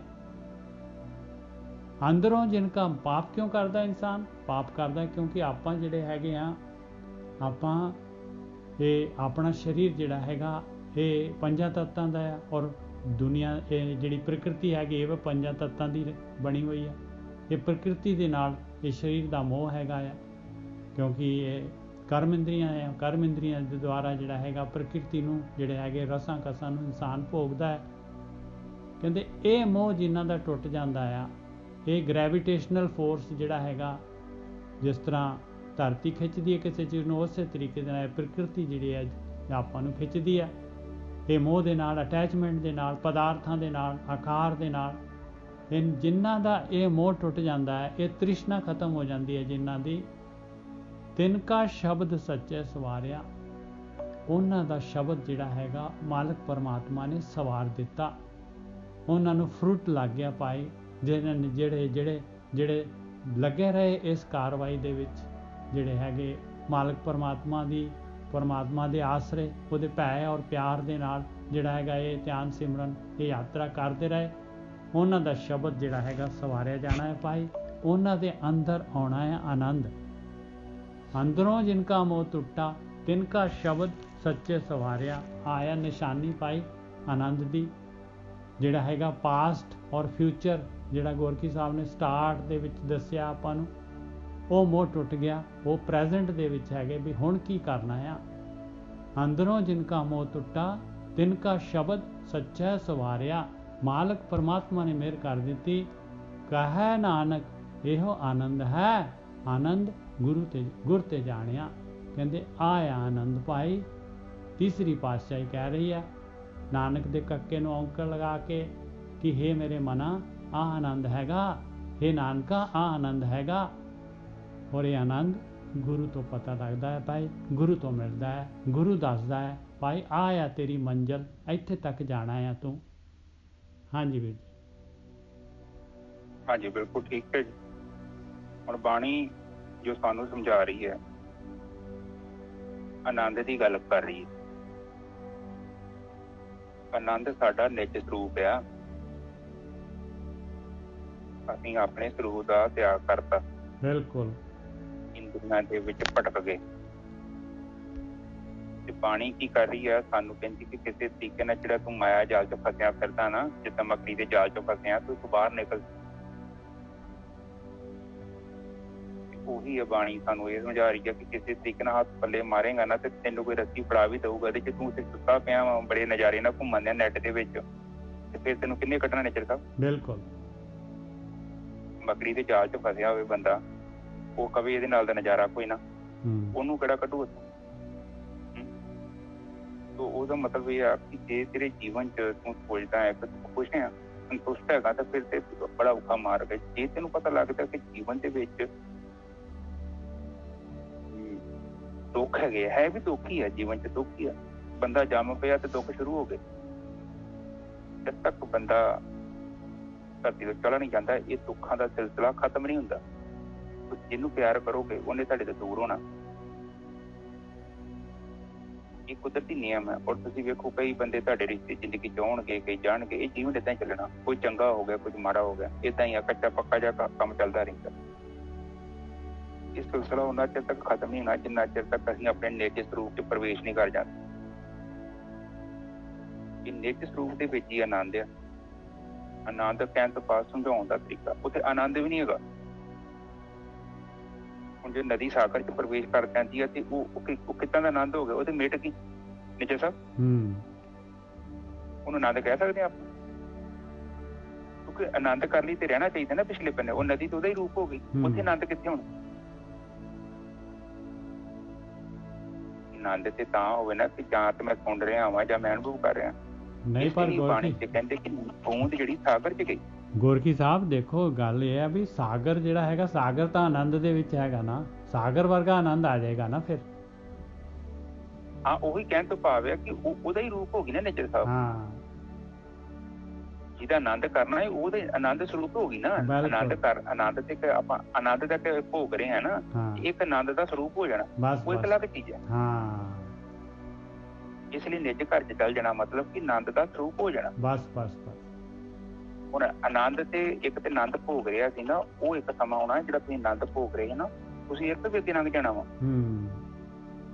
ਹੁਣ ਤੁਸੀਂ ਆਨੰਦ ਲੈ ਰਹੇ ਜੋ ਨਾ, ਉੱਥੇ 1 ਘੰਟਾ 1.5 ਘੰਟਾ ਉੱਥੇ ਜਾਂਦੇ ਜੋ, ਮੁੜ ਕੇ ਉਹ ਆਨੰਦ ਜਿਹੜਾ ਤੁਹਾਡਾ ਜੀਵਨ ਦਾ ਉਹਨੇ ਤੁਹਾਨੂੰ ਕਵਰ ਹੀ ਕਰ ਲੈਣਾ। ਉਹੀ ਪੰਜਣਾ ਜਿਹਨੂੰ ਤੁਸੀਂ ਆਨੰਦ ਲੈ ਰਹੇ ਜੋ ਨਾ, ਜਦੋਂ ਸੁਰਤੀ ਚੱਲ ਗਈ ਨਾ ਨਿੱਜਰ ਸਾਹਿਬ ਨਿੱਜ ਘਰ ਚ, ਫਿਰ ਆਨੰਦ ਤੇ ਤੁਹਾਡੇ ਚ ਕੋਈ ਭੇਦ ਨਹੀਂ ਰਹਿ ਜਾਣਾ, ਇੱਕ ਹੀ ਹੋ ਜਾਣਾ। ਤੂੰ ਰਾਮ ਕਬੀਰਾ ਏਕ ਪਏ ਕੋਈ ਨਾ ਸਕੇ ਪਛਾਣੇ। ਹਾਂ, ਉੱਥੇ ਨਾ ਤੇ ਨਦੀ ਹੁਣ ਬੂੰਦ ਸਾਗਰ ਚ ਗਈ ਕਿ ਸਾਗਰ ਚ ਬੂੰਦ ਆ ਗਈ, ਇੱਕੋ ਹੀ ਗੱਲ ਹੋ ਗਈ। ਠੀਕ ਹੈ ਜੀ। ਤੇ ਕਰ ਕਿਰਪਾ ਕਿਲਵ ਕਾਟੇ। ਇਹ ਵੀ ਕਹਿ ਸਕਦੇ ਹਾਂ ਵੀਰ ਜੀ, ਆਨੰਦ ਤੋਂ ਪਰਮ ਆਨੰਦ ਦੀ।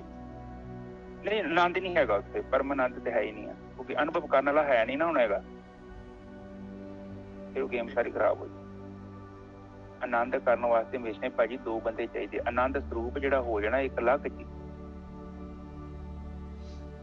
ਉਹ ਨਦੀ ਜਦੋਂ ਨਦੀ ਸਾਗਰ ਹੋ ਗਈ, ਉਹਦੇ ਸਾਗਰ ਦੇ ਵਿੱਚ ਗਈ ਕਿ ਜਿਹੜਾ ਜੀਵ ਆ, ਜੀਵ ਤੇ ਜਦ ਤੱਕ ਅਸੀਂ ਸਾਡੇ ਅੰਦਰ ਜੀਵ ਹੈਗਾ ਨਾ, ਉਹਨਾਂ ਚਿਰ ਤੱਕ ਅਸੀਂ ਅਨੁਭਵ ਕਰਦੇ ਹਾਂ। ਔਰ ਤੁਸੀਂ ਲਾਸਟ ਤੇ ਅਨੁਭਵ ਕਰੋਗੇ, ਅਨੁਭਵ ਕਰਨ ਵਾਲਾ ਵੀ ਉਹਦਾ ਹੀ ਰੂਪ ਹੋ ਜਾਂਦਾ। ਆਨੰਦ ਤਾਂ ਹੋਏ ਨਾ ਕਿ ਜਿਹਨੂੰ ਅਨੁਭਵ ਕਰ ਰਹੇ ਹਾਂ। ਇਸ ਲਈ ਉਹ ਆਨੰਦ ਦਾ ਵਿਸ਼ਾ ਨਹੀਂ ਹੈ ਪਰਮਾਤਮਾ, ਆਨੰਦ ਤੋਂ ਵੀ ਅੱਗੇ ਹੈ। ਤੁਹਾਨੂੰ ਖੁਦ ਪਤਾ ਲੱਗ ਜਾਣਾ, ਕਿਉਂਕਿ ਦੱਸਣ ਤੇ ਕਹਿਣ ਤੇ ਬੋਲਣ ਵਾਲਾ ਵਿਸ਼ਾ ਨਹੀਂ ਹੈ, ਤੇ ਕੋੜ ਵਾਲਾ ਕੰਮ ਹੈ। ਮੂੰਹ ਚ ਪਾ ਲਓ ਕਿ ਤੁਹਾਨੂੰ ਖੁਦ ਹੀ ਪਤਾ ਲੱਗ ਜਾਣਾ। ਹਾਂਜੀ ਨਿੱਜਰ ਸਾਹਿਬ। ਹਾਂ, ਜਾਣਿਆ ਆਨੰਦ ਸਦਾ ਗੁਰ ਤੇ ਕਿਰਪਾ ਕਰੇ ਪਿਆਰਿਆ। ਇਹ ਆਨੰਦ ਜਿਹੜਾ ਹੈਗਾ, ਇਹ ਗੁਰੂ ਤੋਂ ਪਤਾ ਲੱਗਦਾ ਹੈ ਭਾਈ। ਇਹ ਆਨੰਦ ਕਿਵੇਂ ਜਿਹੜੀ ਹੈ ਸੁਰਤ ਨੂੰ ਆਤਮਾ ਵਿੱਚ ਲੀਨ ਕਰਨਾ ਹੈ, ਉਹ ਕਿਰਪਾ ਕਰ ਦਿੰਦਾ ਹੈ। ਜੇ ਮਾਲਕ ਪਰਮਾਤਮਾ ਦੀ ਕਿਰਪਾ ਹੋ ਜਾਏ ਤੇ ਗੁਰੂ ਮਿਲਾ ਦਿੰਦਾ ਹੈ। ਗੁਰੂ ਤੋਂ ਜਿਹੜਾ ਹੈਗਾ ਇਹ ਧਿਆਨ ਸਿਮਰਨ ਜਿਹੜਾ ਹੈਗਾ, ਇਹ ਸ਼ਬਦ ਸੁਰ ਦੀ ਖੇਡ ਪਤਾ ਲੱਗ ਜਾਂਦੀ ਹੈ। ਔਰ ਇਹਦੇ ਨਾਲ ਕਰ ਕਿਰਪਾ ਕਿਲ ਵਿਕਟੇ ਗਿਆਨ ਅੰਜਨ ਸਾਰਿਆ। ਗੁਰੂ ਗਿਆਨ ਦੇ ਦਿੰਦਾ ਹੈ, ਗਿਆਨ ਦਾ ਸੁਰਮਾ ਪਾ ਦਿੱਤਾ, ਪਤਾ ਲੱਗਦਾ ਭਾਈ ਤੂੰ ਕਿੱਥੇ ਜਿਹੜਾ ਹੈਗਾ ਤੂੰ ਜਿਹੜਾ ਹੈਗਾ ਇਹ ਕੱਚ ਦੇ ਨਾਲ ਜਿਹੜਾ ਕੱਚ ਨੂੰ ਵਿਆਜੀ ਜਾ ਰਿਹਾ ਹੈ। ਆਹ ਹੈਗਾ ਭਾਈ ਅਸਲੀ ਜਿਹੜਾ ਹੈਗਾ ਧਨ, ਉਹਦੇ ਨਾਲ ਫਿਰ ਜਿਹੜੇ ਹੈਗੇ ਉਹਦੇ ਕਿਲਵਿਖ ਜਿਹੜੇ ਹੈਗੇ ਵਜਰ ਪਾਪ ਜਿਹੜੇ ਹੈਗੇ, ਜੋ ਪਾਪਾਂ ਵੱਲ ਗਲਤਾਨ ਸੀਗਾ, ਉਹ ਸੁਰਤ ਜਿਹੜੀ ਹਟ ਜਾਂਦੀ ਹੈ ਉਸ ਪਾਸਿਓਂ। ਅਤੇ ਔਰ ਇਹਦੇ ਨਾਲ ਜਿਹੜਾ ਹਟਣ ਦੇ ਨਾਲ ਕੀ ਹੁੰਦਾ ਹੈ ਕਿ ਜਿਹੜਾ ਅਟੈਚਮੈਂਟ ਸੀਗਾ ਮਾਇਆ ਦੇ ਨਾਲ, ਉਹ ਅਟੈਚਮੈਂਟ ਜਿਹੜਾ ਹੈਗਾ ਟੁੱਟ ਜਾਂਦਾ ਹੈ। ਅੰਦਰੋਂ ਜਿਨਕਾ ਮੋਹ ਟੁੱਟਾ, ਅੰਦਰੋਂ ਹੈ ਮਾਇਆ ਦੇ ਵਿੱਚ ਹੀ ਹੈਗੇ ਸਾਰੇ ਭੋਗ ਵਿਲਾਸ ਪਦਾਰਥ ਸਾਰੇ ਹੈਗੇ ਆ, ਪਰ ਜਿਹੜੀ ਇਹ ਰੁਚੀ ਨਹੀਂ ਹੈਗੀ। ਅੰਦਰੋਂ ਜਿਨਕਾ ਮੋਹ ਟੁੱਟਾ, ਮੋਹ ਅਟੈਚਮੈਂਟ ਟੁੱਟ ਗਿਆ। ਇਹ ਨਹੀਂ ਹੈ ਭੱਜ ਗਿਆ ਕਿਤੇ, ਵਿੱਚੇ ਹੀ ਹੈਗਾ, ਘਰ ਵਾਲੀ ਬੱਚੇ ਸਾਰਾ ਕੁਛ ਵਿੱਚੇ ਹੀ ਹੈ, ਸਾਰਾ ਕੁਛ ਵਿਚਕਾਰ ਵਿੱਚੇ ਹੈਗਾ, ਪਰ ਜਿਹੜਾ ਹੈਗਾ ਉਹ ਕਮਲ ਦੇ ਫੁੱਲ ਵਾਂਗੂ ਉੱਪਰ ਹੈਗਾ ਭਾਈ, ਫਸਿਆ ਨਹੀਂ ਹੈ ਚਿੱਕੜ ਦੇ ਵਿੱਚ। ਅੰਦਰੋਂ ਜਿਨਕਾ ਮੋਹ ਟੁੱਟਾ ਤਿਨਕਾ ਸ਼ਬਦ ਸੱਚੇ ਸਵਾਰਿਆ, ਉਹਨਾਂ ਦਾ ਭਾਈ, ਉਹਨਾਂ ਦੀ ਭਗਤੀ ਜਿਹੜੀ ਹੈ ਉਹਨੂੰ ਫਲ ਲਾਤਾ ਮਾਲਕ ਪਰਮਾਤਮਾ ਨੇ, ਸਵਾਰ ਦਿੱਤਾ, ਉਹ ਆਨੰਦ ਸਰੂਪ ਹੀ ਹੋ ਗਏ। ਕਹੇ ਨਾਨਕ ਇਹ ਆਨੰਦ ਹੈ, ਆਨੰਦ ਗੁਰੂ ਤੇ ਜਾਣਿਆ। ਕਹਿੰਦੇ ਆਇਆ ਆਨੰਦ ਭਾਈ, ਔਰ ਇਹ ਜਿਹੜਾ ਹੈਗਾ ਗੁਰੂ ਤੋਂ ਜਾਣਿਆ ਜਾਂਦਾ ਹੈ ਭਾਈ, ਗੁਰੂ ਤੋਂ ਪਤਾ ਲੱਗਦਾ ਹੈ, ਗੁਰੂ ਤੱਕ ਮੱਤ, ਗੁਰੂ ਦੀ ਮੱਤ ਤੋਂ ਜਿਹੜਾ ਹੈ, ਗੁਰੂ ਦੇ ਗਿਆਨ ਤੋਂ, ਗੁਰੂ ਦੇ ਸੁਰਮੇ ਤੋਂ ਜਿਹੜਾ ਹੈਗਾ ਇਹ ਆਨੰਦ ਦੇ ਬਾਰੇ ਗਿਆਨ ਮਿਲਦਾ ਆਪਾਂ ਨੂੰ। ਹਾਂਜੀ ਬਿਲਕੁਲ ਠੀਕ ਹੈ ਜੀ।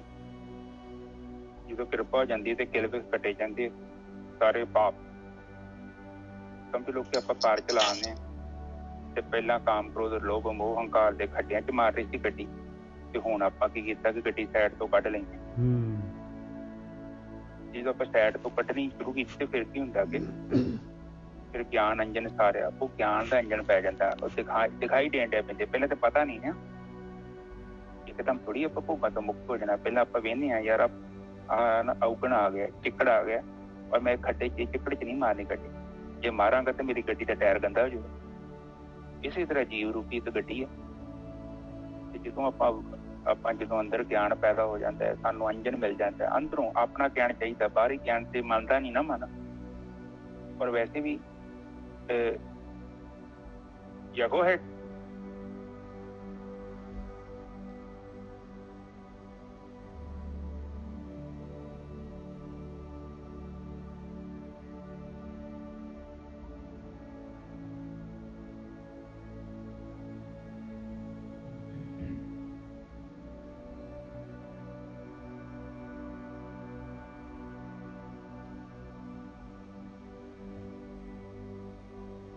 ਹਾਂਜੀ, ਤੇ ਠੀਕ ਹੈ ਜੀ। ਬਸ ਉਹ ਜਦੋਂ ਅੰਜਨ ਪੈ ਜਾਂਦਾ ਗਿਆਨ ਰੂਪੀ, ਤੇ ਫਿਰ ਉਹ ਜੀਵ ਨੂੰ ਦਿਖਣ ਡਿਆ ਪੈਂਦਾ। ਤੇ ਜਦੋਂ ਸਾਨੂੰ ਅਸਲੀਅਤ ਦਿਖਦੀ ਆ, ਅਸਲੀਅਤ ਉਹਨਾਂ ਚਿਰ ਨਹੀਂ ਦਿਖਣੀ ਜਿੰਨਾ ਚਿਰ ਤੱਕ ਸਾਡੀ ਸੁਰਤੀ ਵਰਤਮਾਨ ਕਾਲ 'ਚ ਆਉਂਦੀ ਨਹੀਂ ਹੈ। ਜਦੋਂ ਅਸੀਂ ਵਿਚਾਰਾਂ 'ਚ ਬੈਠੇ ਹਾਂ ਨਾ, ਤੇ ਸਾਨੂੰ ਨਹੀਂ ਅਸਲੀਅਤ ਦਾ ਪਤਾ ਲੱਗਣਾ ਕਿ ਉੱਥੇ ਮੌਜੂਦ ਨਹੀਂ ਹੈਗੇ। ਸਾਡਾ ਮਨ ਤੇ ਕਿਤੇ ਹੋਰ ਤੁਰਿਆ ਫਿਰਦਾ। ਉਹ ਸਾਨੂੰ ਉਦੋਂ ਹੀ ਗਿਆਨ ਹੋਣਾ ਹੈ ਜਦੋਂ ਸਾਡੀ ਸੁਰਤੀ ਵਰਤਮਾਨ ਕਾਲ ਰੂਪੀ ਧਾਰਾ ਜਾ ਕੇ ਰੁਕ ਜਾਂਦੀ, ਔਰ ਉਸ ਟਾਈਮ ਤੇ ਫਿਰ ਅਸੀਂ ਸਹੀ ਫੈਸਲਾ ਕਰਦੇ ਹਾਂ, ਔਰ ਆਪਣੇ ਜੀਵਨ ਨੂੰ ਵੇਖਦੇ ਹਾਂ ਕਿ ਜਿਹੜਾ ਮੈਂ ਕੰਮ ਕਰ ਰਿਹਾ ਉਹ ਸਹੀ ਹੈ ਜਾਂ ਗਲਤ ਹੈ। ਠੀਕ ਹੈ ਨਾ ਜੀ ਸਾਹਿਬ? ਬਿਲਕੁਲ। ਔਰ ਅੰਦਰੋਂ ਮੋਹ ਟੁੱਟ ਜਾਂਦਾ ਹੈ ਪਦਾਰਥਾਂ ਦਾ ਜਿਹੜਾ ਹੈਗਾ ਇਹ ਸਾਰਾ, ਔਰ ਤਾਂ ਜਿਹੜਾ ਹੈਗਾ ਉਹਨਾਂ ਨੂੰ ਜਿਹੜਾ ਹੈ ਫਰੂਟ ਮਿਲ ਜਾਂਦਾ ਹੈ ਭਾਈ, ਸਫਲ ਹੋ ਜਾਂਦੀ ਹੈ ਯਾਤਰਾ ਜਿਹੜੀ ਹੈਗੀ। ਸ਼ਬਦ ਉਹਨਾਂ ਦਾ ਜਿਹੜਾ ਜੋ ਧਿਆਨ ਸਿਮਰਨ ਕਰ ਰਹੇ ਆ, ਉਹਨਾਂ ਦੀ ਸੁਰਤ ਜਾ ਕੇ ਆਤਮਾ ਦੇ ਵਿੱਚ ਲੀਨ ਹੋ ਜਾਂਦੀ ਹੈ, ਸਵਾਰਿਆ ਜਾਂਦਾ ਹੈ ਉਹਨਾਂ ਦੇ ਜੀਵਨ। ਮਹਾਰਾਜ ਕਹਿੰਦੇ ਆਹ ਆਨੰਦ ਹੈ ਭਾਈ, ਔਰ ਇਹ ਆਨੰਦ ਦੇ ਵਾਸਤੇ ਗੁਰੂ ਤੋਂ ਗਿਆਨ ਲੈ ਕੇ, ਗੁਰੂ ਦੀ ਮੱਤ ਲੈ ਕੇ ਉਹਦੇ ਅਨੁਸਾਰ ਜਿਹੜਾ ਹੈਗਾ ਆਪਾਂ ਨੂੰ ਚੱਲਣਾ ਪਊਗਾ। ਗੁਰੂ ਦਾ ਸੁਰਮਾ ਜਿਹੜਾ ਹੈਗਾ ਗਿਆਨ ਦਾ ਅੱਖਾਂ 'ਚ ਪਾਉਣਾ ਪੈਣਾ ਭਾਈ। ਹਾਂਜੀ